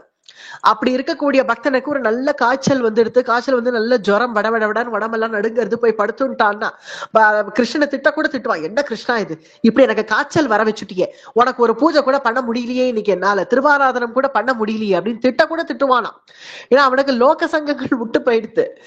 எப்போதுமே கிருஷ்ணன் மேல நம்பிக்கை இல்லாதவன் தானே ஆத்துல இருக்கிறவர்களை ஒருத்தர வெஞ்சின்னு இருப்பான். கிருஷ்ணன் மேலேயே சர்வமும் கிருஷ்ணன் ஆனவனுக்கு தன்னுடைய ஃப்ரஸ்ட்ரேஷனோ இல்ல தன்னுடைய திட்டுறது கூட அந்த கிருஷ்ணனை நோக்கியே போயிடும். கிருஷ்ணனை நோக்கி இப்படி ஜுரம் வந்துடுதே கிருஷ்ணா, ஏன் கிருஷ்ணா பாத்துட்டு இருக்க, சீக்கிரம் எழுப்பு, நான் உனக்கு திருவாராதனம் பண்ண வேணாமா அப்படின்னு கூட திட்டுவானாம். அந்த அளவுக்கு கிருஷ்ணன் இடத்திலேயே லயமாயிடுவான். திட்டினாலும் அழுதாலும் வெஞ்சாலும் எது செஞ்சாலும் கிருஷ்ணன் தான். அந்த அளவுக்கு ஒரு பக்தன் ஆயிடுவான், கடைசியா ஆயிடுவான். ஏன்னா எப்போது என் தியானத்திலேயே இருக்கிறவனுக்கு என்ன திட்டத்துக்கும் உரிமை இருக்குங்கிறான் கிருஷ்ணன். நிவசிஷ்யசி மையேவ அத ஊர்த்வம் ந சம்சய. அவனுக்கு என்ன தவிர வேற ஒண்ணுமே இல்லையே, எங்க போய் அவனுடைய ஆதங்கத்தை எல்லாம் காமிச்சுப்பான், உடம்பு முடியலனாலும் என்கிட்டதான் வந்து சொல்லிப்பான். அப்படிப்பட்ட பக்தனை சானாவரதமும் கிருஷ்ணனே அப்படின்னு நினைச்சுட்டு இருக்கக்கூடிய என் பக்தனை நான் எப்படி கைவிடுவேன், நான் கைவிடவே மாட்டேன். அப்படிங்கிறதுதான் மிருத்யு சம்சார சாகராத்து. இந்த சம்சார சாகரத்துல இருந்து அவனை நான் கைப்பிடிச்சு தூக்கின்றுவேன் அப்படின்னு. இங்க கரங்கள் இருந்தால் தானே கைப்பிடிச்சு தூக்க முடியும். நிர்குண பிரம்மத்துக்கு தான் ஒண்ணுமே கிடையாதுன்னு அவ தியானம் பண்ணிட்டு இருக்காள். இங்க கை இருந்தாதானே கரங்களை கொடுத்து தூக்க முடியும். அதனாலேயே இந்த நாம ரூபங்கள் நமக்கு வேணும் அப்படிங்கறத கிருஷ்ணன் சொல்றான். அத சித்தம் சமாதாத்தும் ந சக்னோஷி மயி ஸ்திரௌகோ அபியாச யோகேன ததோ மாகா இச்சாப்தும் தனஞ்சயாக. அந்த அளவுக்கு என்னிடத்துல ஒரு பிரேம வர முடியலன்னு வச்சுக்கோ, அந்த அளவுக்கு ஒரு சித்த சமாதானம் ஏற்படலைன்னா அபியாச யோகமே பண்ணுவோம். அத சித்தம் சமாதாத்தும் கோ அத சித்தம் சமாதாத்தும். பிரேம பக்தி அப்படிங்கிறது மட்டும் ஒன்று சாமான்யம் இல்லை, அது எல்லாருக்கும் அப்படி வந்துடாது. பிரேம பக்திங்கிறது விரதம் இருக்கேன், ஏகாதசி இருக்கேன், விரதம் இருக்கேன்னு இருக்கிறவர்கள் அந்த விரதத்தை எதுனால எதையோ ஒண்ணு உத்தேசிச்சு அதனால அந்த பலன்கள் மட்டும் வந்து சேரும். இல்ல இதுக்கு விரதம் இருக்கேன், அதுக்கு விரதம் இருக்கேன், அதனாலதான் நம் சம்பிரதாயத்துல இந்த விரதங்களுக்கு எல்லாம் ரொம்ப பிராதானியம் கொடுக்கல. இதை நோக்கி விரதம் இருக்கேன், அதை நோக்கி விரதம் இருக்கேன், இந்த விரதம் பண்ணா இந்த பலன், அந்த விரதம் பண்ண பகவான் என்னைக்குமே உன்னை வருத்திண்டு வந்து எனக்கு செய்யு சொல்லல. இதெல்லாம் செஞ்சாலும் பகவான் அதை நினைச்சு இவன் இதெல்லாம் செஞ்சுட்டானே அப்படின்னு சந்தோஷம் கூட படமாட்டான். ஏன்னா உனக்கு முடியறது நீ செய்யற செய்யு, நானா அவனை செய்ய சொன்னேன், உனக்கு முடியறது நீயா என்னத்தையோ ஒண்ணு பண்ணிட்டு இருக்க பண்ணு அப்படின்னு தான் சொல்லுவான். இல்ல வேணும்னா அதுக்கு உண்டான பலனை வேணா கொடுத்துருவான். நீ எதை நோக்கி இப்ப விரதம் பண்ண, இதை நோக்கி பண்ணியா, இந்த அந்த பலனை வச்சுக்கோ கொடுத்துருவான். ஆனா தன்னை கொடுக்கறது அப்படிங்கிறது அந்த பக்திக்கு, அந்த பக்தியோட கூடிய இருந்ததாக விரதம் கூட பக்தியோட கூட இருக்கணும். ஆனா விரதம் கூட ஏதோ ஏகாதசி இருக்கேன்னு உபவாசம் இருக்கேன்னு பட்னி கடந்துட்டு அன்னைக்கு பூரா நம்ம உட்காந்து இங்க டிவிய பார்த்துட்டு இருக்கிறதுக்கு பேரு கிடையாது. அந்த விரதம் இருக்கிறதுங்கிறது கூட பக்தியோட கூட இருக்கணும் இல்லையா? அன்னைக்கு நாம ஜபம் பண்றதோ இல்ல நாம சங்கீர்த்தனம் பண்றதோ கதாசிரவணம் பண்றதோ நமக்கு எந்த நவவித பக்தியில நமக்கு என்ன பிடிச்சிருக்கோ அதுல ஏதாவது ஒரு பக்தியை தேர்ந்தெடுத்து பகவத் அனுபவம் பண்றது மட்டுமே அங்க அந்த விரதத்துக்கு கூட பிரயோஜனமா இருக்கிறதுனால இங்க பகவான் என்ன சொல்றான், எந்த அளவுக்கு உன்னால என்னிடத்துல லயிக்க முடியலைன்னா பிரேம பக்தியோட கூட என்னிடத்துல உன்னால அந்த சித்த சமாதானத்தோட என்னிடத்துல லயிக்க முடியலைன்னா அபியாச யோகமாவது பண்ணிப்பாரு, அபியாசமாவது பண்ணிப்பாரு. பின்ன இது வரல, எனக்கு பிரேம பக்தி வரலை அப்படின்னா அபியாசம் பண்ணு. ஏன்னா விரதம் இருந்தாலும் எது செஞ்சாலும் நம்ம பண்ற நித்தியானுஷ்டானங்கள் என்ன பண்ணாலும் ஏதோ ஒரு பலனை உத்தேசிச்சு பண்ணிடுறோம். அதனாலதான் அதுல ஒரு பிரேம பக்தி வரமாட்டேங்கிறது. அப்படி ஒரு பிரேம பக்தி என் இடத்துல வரலைன்னா அபியாசமாவது பண்ணி பாரு. அபியாசம் பண்ண முடியறதா அப்ப பிரேம பக்திக்கு வா அப்படின்னு அங்கேந்து இப்படி திருப்புறான் பகவான். அத சித்தம் சமாதாதோ, உன்னுடைய சித்த சமாதானம் அத்தகைய பக்தி என்னிடத்துல ரகிச்சு வரணும், பிரேமபூர்வமான பக்தி வரணும். அப்படி பிரேமபூர்வமான பக்திங்கிறது வந்தது ஆகில் அதுவே பக்தி யோகம். அந்த பக்தியே ஒரு யோகம், அதுவே ஒரு சாதனமாக ஆறுது. 10வது ஸ்லோகம். அபியாசேப்யச மர்த்தோசி மத்கர்ம பரமோ பவாகா மதர்த்தம் அபி கர்மாணி குர்வன் சித்தி மவாப்ஸ்யசி. அபியாசேப்யச மர்த்தோசி. அபியாசமா பிரேம பக்தி வரலன்னா அபியாசமாவது பண்ணுங்கிறிய. அபியாசம் யாரும் உட்காந்து பண்றது இல்ல. அபியாசம்னாலாவது சில பேர் பண்ணிடுவா. பிரேம பக்தினா பிரேம பக்தி பண்ணி என்னத்தை காண்போம்பா. கண்ணான்னு அந்த பிரேமையினால உருகி நீ என்ன பண்ண போறேன்பா. அதுக்கு அபியாசம் தான் சிறந்ததும்பா சில பேர். சரி அபியாசமே பண்ணு போங்கிறான். அபியாசம் அதெல்லாம் பண்ண முடியாது, யாருக்கு டைம் இருக்கு? அபியாசம் எங்க உட்காந்து பண்றது? அதெல்லாம் முடியாது அப்படின்னா மத்கர்ம பரமோ பவா. சரி உன்னுடைய கர்மாக்களையாவது செய், நித்திய கடமைகளையாவது செய். பிரேம பக்தியும் உனக்கு வராது, அபியாசமும் வராது. மத்கர்ம பரமோ பவா. மத்கர்ம அப்படின்னுட்டான். நானே ஒரு கர்ம யோகி அப்படின்னு சொல்லியிருக்கான் இல்லையா பகவான். அதனால இது கர்மயோகம் தான் மறுபடியும் சொல்றான். அபியாசமும் கஷ்டம் அப்படின்னா உன்னுடைய கர்மாவையாவது செய். அதாவது மத்கர்ம, நான் எப்படி கர்மயோகியா இருக்கேன் பாரு, அது போல நீ கர்மயோகியாவது இரு. சாதனை பண்ணி பக்தி பண்ணி இதெல்லாம் எதுவுமே செய்ய முடியாது, கதாசிரவணம் பண்ண முடியாது, நாம செய்ய முடியாது, மனசு லகிக்காது, பிரேம பக்தி வராது, அபியாசமும் பண்ண முடியாது அப்படின்னு இருந்தா உன்னுடைய நித்திய கர்மாவாவது செய். மதர்த்தம் அப்பி கர்மாணி. நித்திய கர்மாவையாவது செய்ப்பா, உன் கடமையாவது. அது கூட செய்ய மாட்டேன் சோம்பேறியா உட்கார்வேன்னு சொல்லாத. உன் கடமைகளையாவது செய். கடமைகள் எல்லாம் செஞ்சுட்டு இருக்கிறச்சே அங்கங்க ஒரு ஓரமா கிருஷ்ணா கிருஷ்ணான்னு என்ன போறோம், என்ன ஸ்மரி போறோம். உன் கடமைகளை செஞ்சுட்டே அப்பப்ப என்ன ஸ்மரணமாவது பண்ணு. பிரேம பக்தி தானே உனக்கு வரல, சரி பரவாயில்ல. ஸ்மரண பக்தியாவது வந்ததுன்னா அப்பப்ப அந்த கிருஷ்ணா கிருஷ்ணான்னு நாமமாவது சொல்லு. சரி ஏதோ கிருஷ்ணா கிருஷ்ணான்னு சொல்லி தொலைச்சுதே இந்த ஜீவன் நினைச்சாவது உனக்கு கரையேத்துற, வேற என்ன பண்றது? அப்படியாவது பண்ணு உனக்கு கரையேற்ற. என்ன கோபிகைகளை போல அத்தகைய பிரேம பக்தி வருமா? இல்ல அர்ஜுனனை போல அத்தகைய கிருஷ்ணனே சர்வமுங்கிற பிரேம பக்தி வருமா? அப்படி வர முடியலன்னா அபியாசமாவது பண்ணு. அபியாசமும் முடியலைன்னா உன்னுடைய நித்திய கர்மாக்களையாவது பண்ணு, கிருஷ்ணார்ப்பணமாக பண்ணு. அப்படி பண்ணாலாவது சரி இவன் ஏதோ என்னதானே என் நாமத்தை தானே சொல்லிட்டு இருந்தான், ஏதோ உன்னுடைய குழந்தைக்காவது என் பேரை வச்சு அதை கூப்பிடுற வியாஜத்திலேயாவது கிருஷ்ணா கிருஷ்ணான்னு கூப்பிட்டு சரி ஏதோ கிருஷ்ணா கிருஷ்ணான்னு வளரின்னு கடந்ததே இதை போய் கரையேத்துவோம்னு நான் வரேன். வந்து உனக்கு ஞானமாகிய பூஷணத்தை பூட்டி உனக்கு கரையேத்துறேன் வா. மதர்த்தமபி கர்மாணி குர்வன் சித்திமவாப்ஸ்யசி. எனக்காக நீ எப்ப செயல்பட ஆரம்பிச்சியோ அப்பவே நீ பக்குவம் அடைந்த நிலையாக நீ வந்துடுவாய். எதை செய்தாலும் கிருஷ்ணனுக்காக அப்படிங்கிற அந்த தியானம் இருந்தாலே போறோம். அது இருந்தாலே நீ பக்குவம் அடைந்தவனாக ஆகிவிடுவாய். யார் பக்குவம் அடைந்தவன் அப்படின்னு கேட்டான் இல்லையா அர்ஜுனன், அந்த கேள்விக்கான பதில் இது. அடுத்தது 11வது ஸ்லோகம். அதைதப்யசக்தோசி கர்த்தும் மத்யோகமாஸ்ரிதஹ சர்வ கர்ம பலத்யாகம் தத குரு யதாத்மவான். அதுவும் கஷ்டமா இருந்தா, ஏன்னா முதல்ல இங்க இதுக்கடுத்து இதுக்கடுத்து இதுன்னு சொன்னான். கடைசியில கர்மாவையே எனக்காக செய் அப்படின்னு சொன்னான் இல்லையா. கர்மாக்களையே நீ நித்திய கர்மா பண்ணியே அப்பப்ப அது கிருஷ்ணான்னு நினைச்சு இதெல்லாம் கிருஷ்ணனுக்காக அப்படியாவது முதல்ல பிரேமைய சொன்னான், பிரேம பக்திய சொன்னான். அது இல்லைன்னா தியானம் அபியாசம், அதுவும் இல்லைன்னா பாகவத தர்மம், அதாவது கதாசிரவணம் கீர்த்தனம், அதெல்லாம் அதுவும் இல்லைன்னா கர்மயோகம்.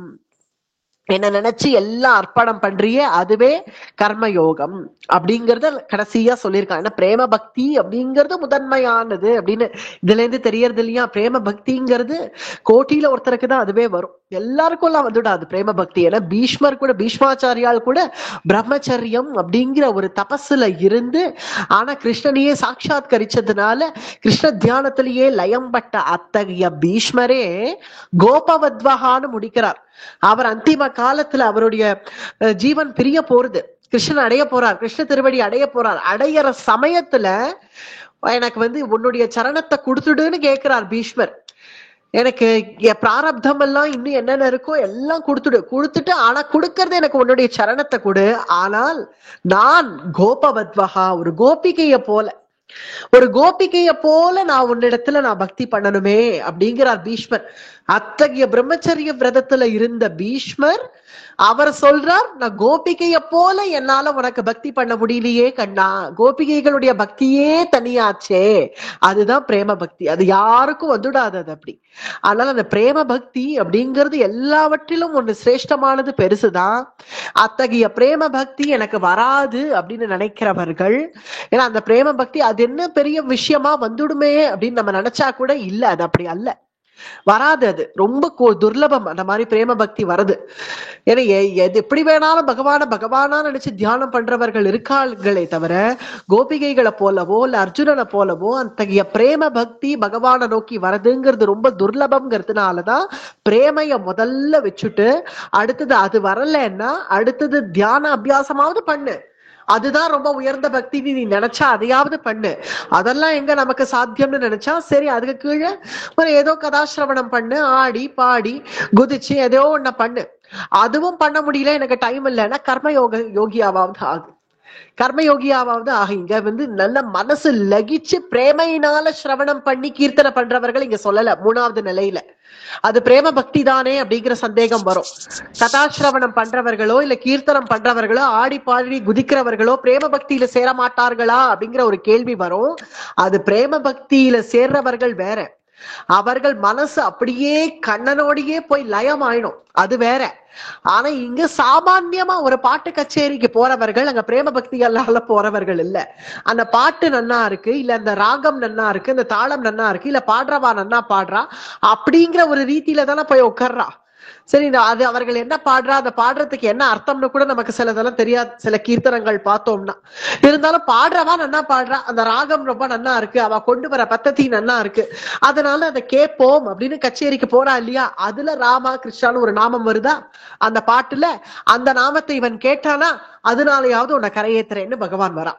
அதனால அது 3வது நிலையாக சொல்லப்பட்டு கடைசியா அதுக்கும் டைம் இல்லைங்கிறவனுக்கு தான் கர்மயோகமாவது பண்ணுப்போ, நீ பண்ற கர்மாக்களையே பண்ணி அதையே கிருஷ்ணானு எனக்கு அர்ப்பணமாக பண்ணு அப்படின்னு இந்த 11வது ஸ்லோகம் சொல்றான். சர்வ கர்ம பல தியாகம், சர்வ கர்ம பல தியாகம். நீ என்ன கர்மாக்கள் பண்ணாலும் பலனை உத்தேசிச்சு பண்ணாம நான் பலனை தியாகம் பண்ணிட்டு எல்லாம் கிருஷ்ணனுக்காகங்கிற பக்குவமாவது அட, அப்படி அடைஞ்சாதான் உனக்கு நான் ஞானத்தை கொடுத்தாவது உன்னை கை எடுத்துக்க முடியும். சர்வ கர்ம பல தியாகம் தத குரு யதாத்மவான். ஏன்னா வெறும் பாட்டா பாக்குறவர்களுக்கு இந்த பிரேம பக்தி வராது. ஏன்னா அவர்கள் குதிக்கிறார்களேன்னா எல்லாரும் குதிக்கிறான், நானும் குதிக்கிறேன்னு குதிப்பா. ஆனா பிரேம பக்திங்கிறது ஒரு தனி கேட்டகரி. அதை சொல்லி கூட புரிய வைக்க முடியாது. அப்படிப்பட்ட கேட்டகரியா இருக்கிறதுனாலதான் இந்த 12வது அத்தியாயத்துல பிரேம பக்திய ரொம்ப பிராதான்யமா சொல்லியிருக்கான் இங்க பகவான். 12வது ஸ்லோகம். ஸ்ரேயோ ஹி ஞானம் அபியாசாத் ஞானாத் தியானம் விசிஷ்யதே யே தியானாத் கர்ம பல தியாகஹ தியாகாத் சந்தீரனந்தரங்கோ. எதை விட எது சிரேஷ்டம் அப்படின்னு இங்க சொல்றான். ஸ்ரேயோஹி ஞானம் அபியாசம். முதல்ல ஞானம் அபியாசம், இதுல எதை விட எது சிரேஷ்டம் அப்படின்னு நீங்க சொல்லிட்டே வரான். முதல்ல அபியாசத்தை காட்டிலும் சிரேஷ்டமானது ஞானம், ஞானத்தை காட்டிலும் சிரேஷ்டமானது தியானம். இங்க ஞானத்தை காட்டிலும் சிரேஷ்டமானது தியானம் அப்படிங்கறது ஏன் சொல்றோம்னா, ஏன்னா ஞானம் அப்படிங்கறத பொதுவா நம்ம எதை சொல்றோம், நிர்குண பிரம்மத்தை அப்படி சாட்சாத்கரிச்சு அப்படி போய் உட்கார்ந்து இருக்கிறவர்களை தானே ஞானின்னு சொல்லிட்டு இருக்கோம். அதனால ஞானத்தை காட்டிலும் தியானம் சிரேஷ்டமானதுங்கிறான். தியானத்தை காட்டிலும் கர்ம பல தியாகம் சிரேஷ்டமானது. அந்த தியாகத்தினால் நமக்கு சாந்தி உண்டாகிறது அப்படிங்கிறது. அபியாசத்தை காட்டிலும் சிரேஷ்டம் ஞானம், ஆனா ஞானத்தை காட்டிலும் சிரேஷ்டம் தியானம். தியானத்தை காட்டிலும் சிரேஷ்டம் கர்ம பல தியாகம். நம்ம என்ன கர்மா பண்ணாலும் அந்த பலனை தியாகம் பண்ணிட்டு அப்படியே பகவதார்ப்பணமா பண்றது ரொம்ப சிரேஷ்டமானது. அந்த தியாகத்தினாலேயே நமக்கு சாந்தி வந்துடுறது. ஏன்னா எல்லாம் நமக்காகன்னு பண்ற வரைக்கும் தானே நமக்கு இது நடக்கலைன்னா கோபம் வருது இல்லையா? நமக்காக பண்றதுனாலதான்.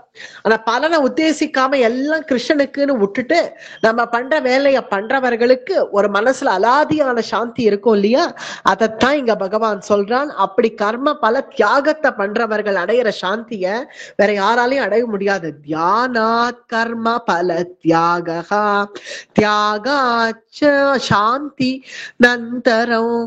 அனந்தரம். அவர்களுக்கு தான் எப்போதும் சாந்தி இருக்கும். அப்படிங்கிறதுனால அவனால பிரேம பக்தி முடியலைன்னா அபியாசம் பண்ணு, அபியாசம் முடியலைன்னா அடுத்தது அதுக்கு கீழே நிலையாக ஏதோ எல்லாரும் ஆடி பாடுறா நானும் ஆடி பாடுறேன்னு போயாவது என் நாமத்தை சொல்லி ஆடிப்பாடு. அதுவும் முடியலைன்னா கர்மயோகமாவது பண்ணி அப்படி கர்மயோகத்தையும் பல தியாகம் பண்ணிட்டு நீ பண்ணிட்டியாகில் அதுவே உனக்கு பரம சாந்தியை கொடுக்கும் அப்படிங்கிறத 12வது ஸ்லோகத்துல முடிச்சுட்டு மேலும் அர்ஜுனன் கேட்ட இன்னொரு கேள்விக்கு பதில்.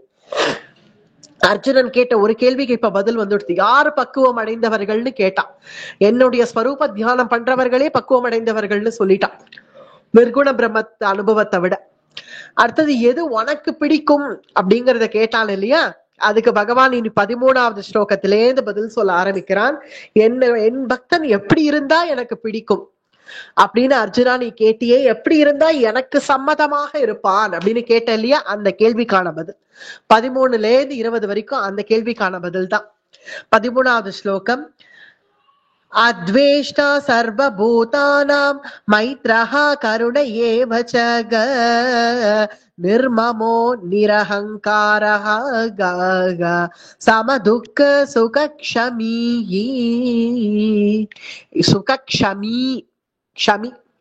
க்ஷமையே வடிவமா இருப்பான் என்னுடைய பக்தன். பொறுமை, க்ஷமைனா பொறுமையே வடிவமா இருப்பான். எனக்கு மிகவும் பிரியமான என் பக்தர்கள் யார், அவனுடைய லட்சணங்கள் என்ன அப்படிங்கிறத பகவான் இப்ப சொல்ல ஆரம்பிக்கிறான். என்னுடைய பக்தன் எப்போதும் பொறுமையா இருப்பான். எந்த உயிர்கள் கண்டாலும் அன்பா நடந்துப்பான். எதையுமே ஹேளனம் பண்ண மாட்டான். நாயை பார்த்தா கூட சில பேர்கள் கல்ல விட்டு அறிவா. ஆனா என் பக்தன் அப்படி பண்ண மாட்டான். பகவான் சொல்றான், இதெல்லாம் பக்த லட்சணங்களை சொல்றான். இதெல்லாம் ஜாக்கிரதையா கவனிக்கணும்.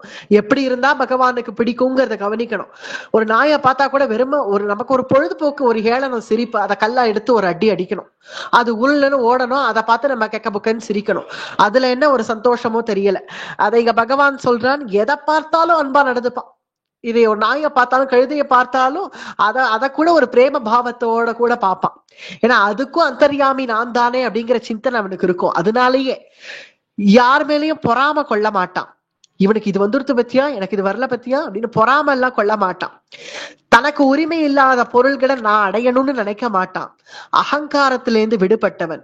இன்ப துன்பங்கள் எதுவா இருந்தாலும் சமதிருஷ்டியோட பாக்குறவன். சமதுக்க சுகமீகே, சமதுக்கத்தோட எந்த நமக்கு என்ன லாபா நஷ்டம் வரட்டுமே, என்ன வந்தாலும் எல்லாம் சமம் அப்படின்னு பார்க்கக்கூடியவன் என்னுடைய பக்தன். என் பக்தன் அப்படிதான் இருப்பான் அப்படின்னு இங்க கிருஷ்ணன் சொல்றான். அடுத்தது 14வது ஸ்லோகம். சந்துஷ்டஹ சததம் யோகி யதாத்மா திருட நிச்சயஹ மய்யர்பித மனோ புத்திஹி யோ மத்பக்தஹ சமே பிரியஹ சமே பிரியஹ. எனக்கு ரொம்ப பிரியமான பக்தன். அவன் எப்படி இருப்பான் தெரியுமா? என்னுடைய பக்தன் நம்ம திடநிஷ்டையோட இருப்பான். திடநிஷ்டையோட இந்த ஒவ்வொரு குணங்கள் பகவான் சொல்ல சொல்ல சொல்ல ஒவ்வொரு குணங்களுக்கும் நம்ம பக்த சரித்திரத்துல இருந்து ஒவ்வொருத்தரோட கதையை எடுக்கலாம். எடுத்தா அதுவே போகும் இன்னும் 2 வாரம் உபன்யாசம். இதுக்கு ஒரு உதாரணம், முன்னாடி ஸ்லோகம் பொறுமையா இருப்பான்னு சொன்னார் இல்லையா? 13வது ஸ்லோகம் க்ஷமி, பொறுமையா இருப்பான் அப்படின்னு சொன்னார் இல்லையா? பொறுமைக்கு நம்ம நிறைய பக்த சரித்திரத்துல நிறைய பக்தர்களை பார்க்கலாம். துக்காராம் அப்படிங்கிறவர் அவ்வளவு பொறுமையா இருக்கார். அவருடைய மனைவி அவரை போட்டு அடின்னு அடிக்கிறான். அடிச்சு அந்த கரும்பால எடுத்து அடிக்கிறாளாம். கரும்பால அடிச்சு இவர் பாட்டு எதையும் யோசிக்காம விட்டலனே கடின்னு விட்டல தியானத்துல உட்காந்துருக்கார். அடின்னு அடிக்க அந்த கரும்பே உடஞ்சிருது. அந்த கரும்பே உடஞ்ச பிறகு கரும்பு கூட உடஞ்சிருத்து, நீர் அசையவே மாட்டேங்கிறீரே அப்படின்னு அவர் மனைவி சொல்ல, உடஞ்சிட்டு தோல்லியோ வா, நீ பாதி எடுத்துக்கோ நான் பாதி எடுத்துக்கிறேன், வா சாப்பிட்டுட்டு போவோம், வா விட்டல நாமம் சொல்லிட்டு அப்படின்னு சொல்ற அளவுக்கு அவ்வளவு பொறுமை. அதே போல இந்த 14வது ஸ்லோகத்துல என்ன சொல்லிருக்கேன்? திட நிஷ்டை உடையவன் என்னுடைய பக்தன், அவன் எனக்கு ரொம்ப பிரியமானவன்கிறா. சந்துஷ்டஹா சததம் யோகி யதாத்மா திருட நிச்சய, அப்படி திட நிஷ்டையோட இருப்பான். அப்படி ஒரு பக்தன் சமே பிரியஹா மத்பக்தஹா சமே பிரியஹா, என்னுடைய பிரியமான பக்தன் அவன். என் பிரியமான பக்தன் திடநிஷ்டையோட இருப்பான். உதாரணம் மீராபாய், சமீபத்துல வாழ்ந்த மீராபாய். அதுவும் அவள் நாமம் சொல்றது கிருஷ்ணநாமம் சொல்றது அவளுடைய பர்த்தாவான கும்பாஜி ராணாவுக்கே பிடிக்கல. எப்ப பாரு என்ன கிருஷ்ணநாமமே சொல்றேன்னு திட்டுறா. விஷமே கொண்டு வந்து கொடுக்கிறார். விஷமே கொண்டு வந்து பால்ல விஷம் கலந்து கொண்டு வந்து இந்தா சாப்பிடுங்கிறா. அத பார்த்த உடனே இப்படி எனக்கு விஷம் கொடுக்கறியே, நீ எல்லாம் மனுஷனான்னு கேட்கல. அத பார்த்ததும் விஷுகா பியாரா ராணாஜி மேதா அப்படின்னு அந்த விஷத்தை அப்படியே சாப்பிட்டுட்டா. அதுல என்ன தோன்றதா அந்த மீராக்கு? அந்த பாலை பார்த்தா கூட அந்த பால்ல அந்த நீளமா அந்த விஷம் மிதக்கிறதா. அத பார்த்ததும் என்ன நினைக்கிறாளாம்? இப்படிதான க்ஷீரசயனன், பார்க்கடல்ல க்ஷீரசயனன் நீலமணி வண்ணனாக எப்படி சயனிச்சுட்டு இருக்கான் அப்படின்னு அதை பார்த்தா கூட கண்ணனுடைய ஸ்மரணமே வருமா. அதை பார்த்து அந்த விஷத்தை பார்த்தும், அந்த க்ஷீரத்துல விஷத்தை பார்த்தும், க்ஷீராப்தியில இப்படிதானே என்னுடைய கண்ணன் பள்ளி கொண்டிருக்கான் அப்படின்னு பார்த்த மீரா அத விஷுகா பியாரா அதை அப்படியே சாப்பிட்டுட்டா.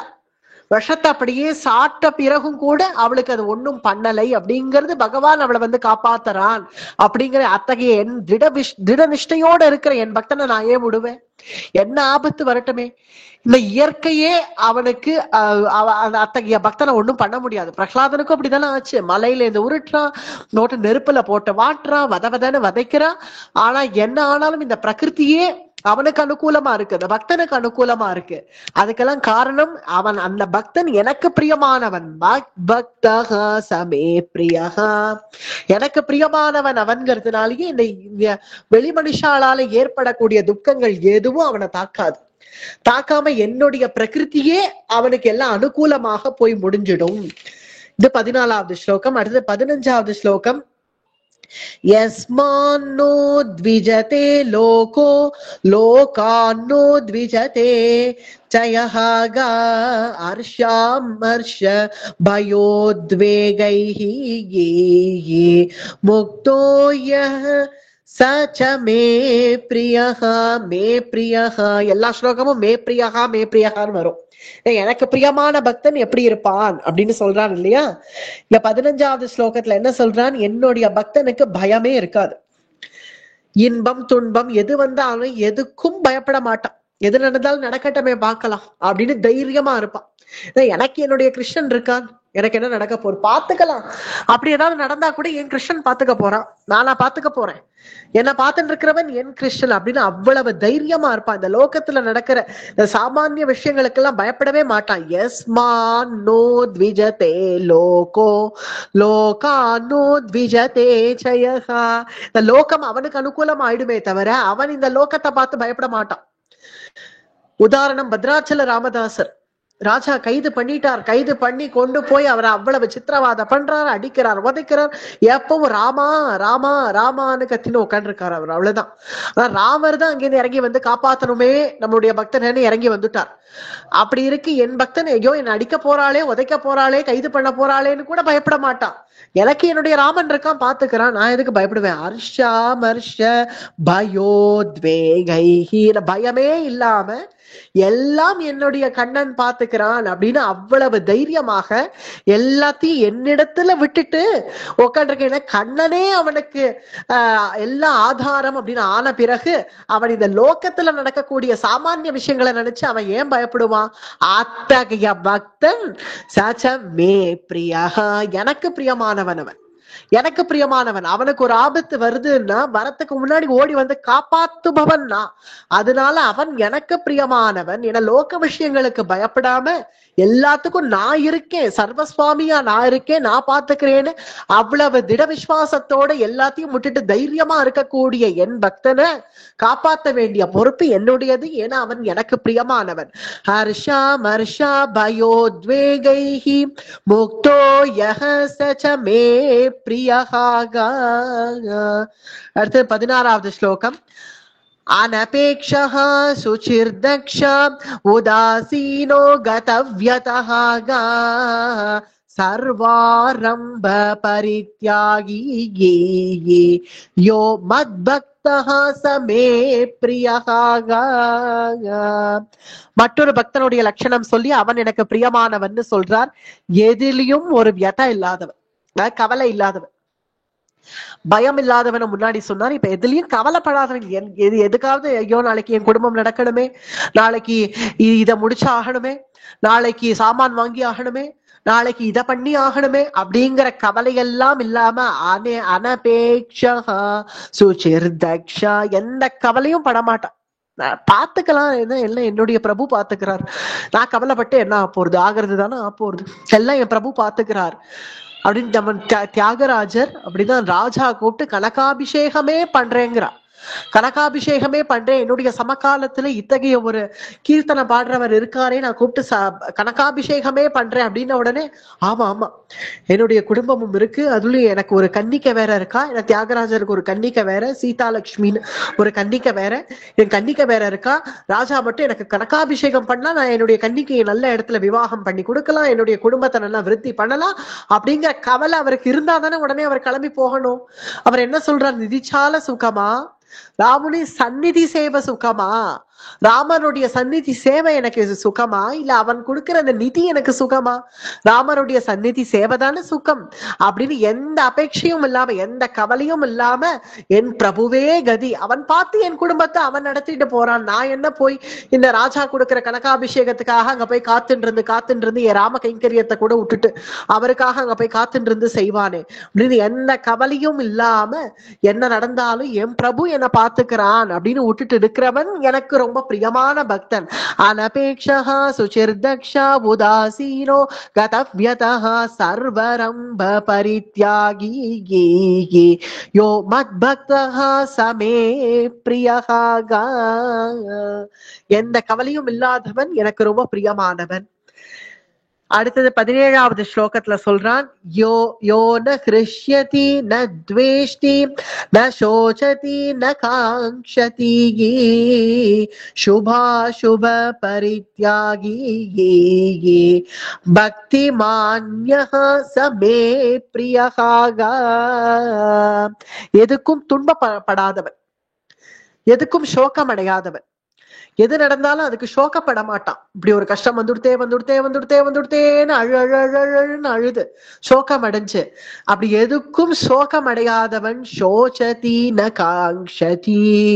அவன் என்ன வரட்டமே, என்ன சுக துக்கங்கள் வரட்டமே, எதுக்கும் சரி சுகம் வந்ததுன்னா சந்தோஷம் வேணா படலாம், சோகம் வந்தா எப்படி துக்கப்படாமல் இருக்கிறது அப்படி யாராவது இருந்திருக்காளோன்னு இருந்திருக்கா புரந்தரதாசர் என்ன பண்ணார், அவர் தான் இந்த நவரத்ன மாலையை திருடிட்டான்னு சொல்லி அவரை பிடிச்சு கட்டி, அவரது திருட்டு பட்டம் கட்டி அவரை பிடிச்சு கட்டி ராஜதண்டனை கொடுக்க போறா. ராஜதண்டனை சிரச்சேதம் பண்ண போறார். அப்படிங்கிற சமயத்துல கூட விட்டலா அப்படின்னு அந்த பாண்டுரங்கனையே தியானம் பண்ணிட்டு அவரால் இருக்க முடிஞ்சது. ஏன்னா இது சரீரம், இது என்னைக்கு இருந்தாலும் அழிய போற சரீரம். இப்ப இந்த ராஜா வந்து தண்டனை கொடுத்தாலும் அழிய போறது இல்ல, இது அப்படியே விட்டாலும் நாளைக்கு ஆயுசு முடிஞ்சா அதுவே அழிய போறது. அழியறது அழியட்டுமே, எனக்கு விட்டலன் கிடைச்சிட்டானே அப்படிங்கிற திடநிஷ்டையோட இருக்கிற அந்த பக்தன் எனக்கு ரொம்ப பிரியமானவன். ஏன்னா அப்படி அவ்வளவு கவலை, அவ்வளவு பெரிய துக்கம் வந்தும் அதுக்கும் சோகம் அடையாம கிருஷ்ணான உட்கார்ந்துருக்கானே, அதனால பக்தி மான்யஹா சமே பிரியஹா, அவன் எனக்கு ரொம்ப பிரியமான பக்தன் பா. அத்தகைய பக்தனை நான் ஏன் விடுவேன்? அவனுக்கு ஒரு கஷ்டம் வந்தா நான் ஓடி வந்துடுவேன். இதுல இருந்து நம்ம என்ன தெரிஞ்சுக்கணும்னா, பின் அப்படி அவ்வளவு பெரிய கஷ்டம் வந்தாலும் எப்படி நம்மளால இருக்க முடியும்னு அல்ல, அவ்வளவு கஷ்டம் வந்தாலும் கிருஷ்ணன் பாத்துக்கிறான் அப்படிங்கிற விசுவாசம் இருந்தா நம்ம காப்பாத்துறதுக்கு அந்த கிருஷ்ணனே பாடுபடுறான் அப்படிங்கிறது தான் இதனுடைய தாத்பரியம். அதனால அத்தகைய பக்தர்கள் எனக்கு பிரியமானவர்கள். பக்தி மான்யஹா சமே பிரியஹா. அடுத்தது 18வது ஸ்லோகம். 18, 19 இது ரெண்டுத்துக்குமே ஒரே வியாக்கியானம் தான். சமசத்ரோ ச மித்ரே ச ததா மானாபமான யோகோ சீதோஷ்ண சுக துக்கேஷு கோ சமசங்க விவர்ஜிதஹ துல்ய நிந்தா ஸ்துதிர் மௌனி சந்துஷ்டோ ஏன கேனசித் அனிகேதஹ ஸ்திரமதிஹி பக்திமான் மே பிரியோ நரஹாகா. என்னுடைய பரம பக்தனானவன் என்னுடைய நண்பர்கள் எதிரிகள் அப்படின்னு யாரையும் இப்படி பேதப்படுத்தி பார்க்க மாட்டான். யாரையும் இவன் என்னுடைய நண்பன் அவன் எதிரி துரோகி அப்படின்னு எல்லாம் பார்க்க மாட்டான். எல்லாரையும் சமமாக பார்ப்பான். இந்த மானம் அவமானம் சீதம் உஷ்ணம் இதெல்லாம் சுக துக்கம் என்ன வந்தாலும் இதெல்லாமே சம்சாரம்னா இப்படிதான் இருக்கும் அப்படிங்கிறத புரிஞ்சுண்டு பக்குவம் அடைஞ்ச நிலையோட கூட எதுக்கும் கவலைப்படாம எல்லாத்துக்கும் என்னுடைய கண்ணன் இருக்கான், அவனிடத்துல விட்டுட்டேன், அவன் பார்த்து நடத்திட்டு போறான் அப்படிங்கிற பக்குவத்தோட கூட அத்தகைய நிலை பெற்றவன் எனக்கு ரொம்ப பிரியமானவன். எது நமக்கு சம்சாரம்னா இப்படிதான் இருக்குங்கிற யதார்த்தத்தை புரிஞ்சுண்டு அப்படி இந்த சம்சாரத்துல திரும்ப வர வேண்டாம்னா அதுக்கு நாம் பண்ண வேண்டியது இன்னைக்கு என்ன, கிருஷ்ண பக்தி அப்படிங்கிற அந்த பக்குவத்தையும் தெரிஞ்சுண்டு அந்த கிருஷ்ணனே நமக்கு லட்சியம், இதெல்லாம் தாத்காலிகம் அப்படிங்கிறத புரிஞ்சுண்டு வாழ்க்கைன்னு இருந்தா இதெல்லாம் வரத்தான் வரும், அதெல்லாம் நம்ம பொருட்படுத்த கூடாது அப்படிங்கிறத பக்குவத்தை அவன் புரிஞ்சுண்டு இவ்வளவு கஷ்டம் வந்ததேன்னா அந்த கஷ்ட சமயத்துல கொஞ்சம் கவலை இருக்கதான் இருக்கும், துக்கம் இருக்கதான் இருக்கும். ஆனால் நம்ம மனசு பக்குவமா இருக்கணும். மனசு அந்த நேரத்துல அழுவோம் தான், அதுக்குன்னு யாருக்காவது ஒருத்தருக்கு நம்ம கிரகத்திலேயே உடம்பு முடியல ஆஸ்பத்திரியில போய் படுத்துட்டான்னா அதுக்காக அழாம இருக்க முடியாது, அழுவோம் தான். அது என்னதான் நம்ம வெளியில அழுதாலும் நம்ம மனசு பக்குவமா இருக்கணும். சரி சம்சாரம் இப்படித்தான் இருக்கும், இத்தகைய கஷ்டங்கள் வரத்தான் வரும், லாபம் வந்தாலும் பெரிய லாபம் வந்துருச்சுன்னு குதின்னு குதிச்சு சந்தோஷத்தை அடைஞ்சு சந்தோஷத்தோட உச்சிக்கு போய் கடைசியில் அங்கேருந்து கீழே விழுந்தா அது ரொம்ப சிரமமாயிடும். ஆனா லாபம் வந்தாலும் சரி சம்சாரம்னா லாபமும் வரதான் வரும் அப்படின்னு அதை சமமாக பாவிக்கணும். துக்கம் வந்தாலும் அது சமமாக, லாபம் வந்தாலும் அது சமமாக, எல்லாத்தையும் சமபுத்தியோட கூட பார்த்து சம்சாரம்னா இப்படிதான் இருக்கும் அப்படிங்கறது அந்த பக்குவ நிலையை அடைஞ்சு நம்முடைய உண்மையான ஸ்திதி கிருஷ்ணன் அடைகிறது தான். இந்த சம்சாரத்துல வரக்கூடிய இந்த சுக துக்கம் மானம் அவமானம் லாபம் நஷ்டம் எல்லாமே தாத்காலிகம், இந்த சரீரத்தை உத்தேசித்துதான் இதெல்லாம் வருது. ஆனா நம் ஸ்வரூபம் வேற, நம் பண்ண வேண்டியது அந்த கிருஷ்ணனை அந்த கிருஷ்ண தியானத்தை அப்படிங்கிற அந்த பக்குவம் மட்டும் ஒருத்தனுக்கு வந்துடுத்துனா அத்தகைய பக்தன் மான்மே பிரியோ நரகா, நரர்களுக்குள்ளே ரொம்ப பிரியமானவன் எனக்கு அவன் ஆயிடுவான். அதுக்கு பிறகு அவன் என்னை விடணும்னு நினைச்சா கூட நான் அவனை விட மாட்டேன். அத்தகைய பக்தன் மோட்சம் கூட தனக்கு வேணும்னு நினைக்க மாட்டான். மோட்சம் கூட எனக்கு வேணும் கிருஷ்ணா, மோட்சம் எனக்கு வேணும், மோட்சம் எனக்கு வேணும், மோட்சம் எனக்கு வேணும், அதுக்காக இதெல்லாம் பண்றேன் அப்படிலாம் கூட அவன் நினைக்க மாட்டான். மோட்சம் கூட கிருஷ்ணனுக்காக நினைச்சிடுவான்.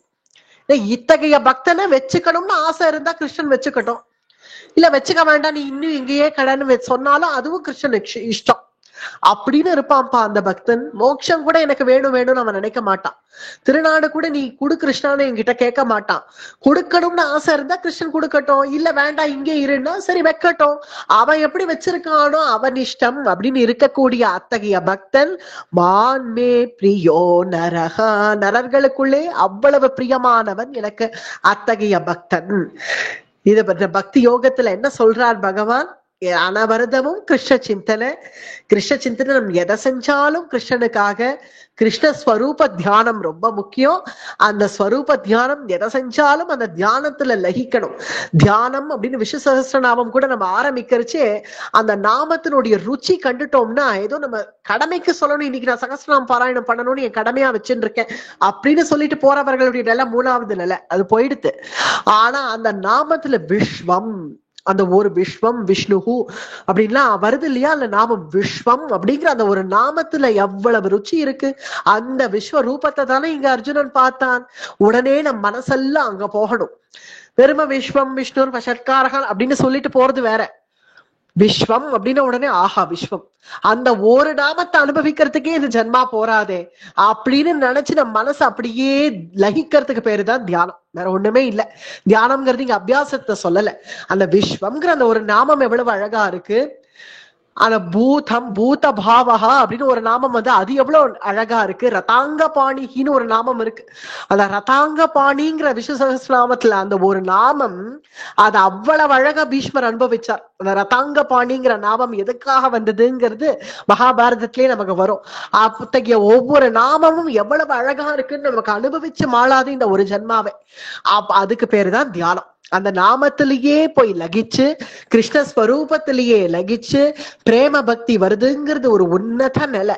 அந்த உன்னத நிலை வரலன்னா அதுக்கு கீழே கீழே கீழே வந்து கர்மயோகம் பண்ணியாவது கர்மாக்களை பண்ணியாவது அதை கிருஷ்ணார்ப்பணம் அப்படின்னு விளையாட்டுக்காவது சொல்ல, விளையாட்டுக்காகவாது சர்வம் ஸ்ரீ கிருஷ்ணார்ப்பணம் அஸ்தூன்னு ஒரு ஸ்லோகத்துக்காவது சொல்லி முடிக்கிறோம்ல, அது அப்படியாவது சொல்ல, விளையாட்டுக்காகவாது சொல்ல. அதனால இவன் கிருஷ்ணார்ப்பணம்னு சொல்லிட்டானே அப்படிங்கிறத வியாஜமா வச்சுண்டு உன வந்து நான் கை கொடுத்து உன்னை இழுத்து வச்சுக்கிறேன் அப்படி இருக்கு, உனக்கு எப்படிலாம் இருந்தா பிடிக்கும் அப்படின்னு சொன்னான் இல்லையா. அதுக்குதான் மேப்ரியகா மேப்ரியகான். அதுல என்னென்ன வந்து பொறுமை. என் பக்தன் பொறுமையோட கூட இருப்பான், திடநிஷ்டையோட கூட இருப்பான், பயம் இல்லாதவனாக தைரியமாக இருப்பான், எதுலயும் கவலை கொள்ளாதவனாக இருப்பான், துக்கப்படாதவனாக இருப்பான். இந்த சம்சாரத்துல வரக்கூடிய சுகதுக்கங்கள் மானம் அவமானம் லாபம் நஷ்டம் எல்லாத்தையும் சம புத்தியோட கூட பார்த்து நம்ம அடைய வேண்டியது கிருஷ்ணனை அப்படிங்கிறதுல திட விசுவாசத்தோட இருப்பான் அப்படின்னு சொல்லி 20வது ஸ்லோகத்துல முடிக்கிறார் பக்தி யோகத்தை. ஏது தர்மாமிருதமிதம் யதோக்தம் பர்யுபாசதே யே ஸ்ரத்தானா மத்பரமா பக்தஹ தேதீவ மே பிரியஹ மே பிரியஹ. என்னுடைய பக்தி தொண்டுல ஈடுபட்டு இந்த பக்திங்கிற அழகான இந்த பாதையை தேர்ந்தெடுத்து பின்பற்றி நானே அவனுக்கு லட்சியம் அப்படின்னு இருக்கக்கூடிய அவ்வளவு நம்பிக்கை இருக்கக்கூடிய என்னுடைய பக்தனை அவன் எனக்கு ரொம்ப பிரியமானவன், அவனை நான் என்னைக்கும் அவன் வேறு இல்லை நான் வேறு இல்லை, நான் என்னையே அவனுக்கு கொடுத்துடுறேன் அப்படின்னு சொல்லி ஸ்ரத்தானா மத் பரமா அவ்வளவு ஸ்ரத்தையோட கூட யார் இந்த பக்தி தொண்டுல ஈடுபடுறானோ அத்தகைய பக்தன் எனக்கு ரொம்ப ரொம்ப பிரியமானவன். தீவமே பிரியாக அத்தகைய பக்தனை நான் விரும்புறேன் அப்படின்னு பகவான் சொல்லி இந்த பக்தி யோகம் 12வது அத்தியாயம் இங்கோட பூர்த்தி ஆறுது. அடுத்தது 13வது அத்தியாயம் அடுத்த பிரவச்சனத்திலேயும் தொடங்கும்.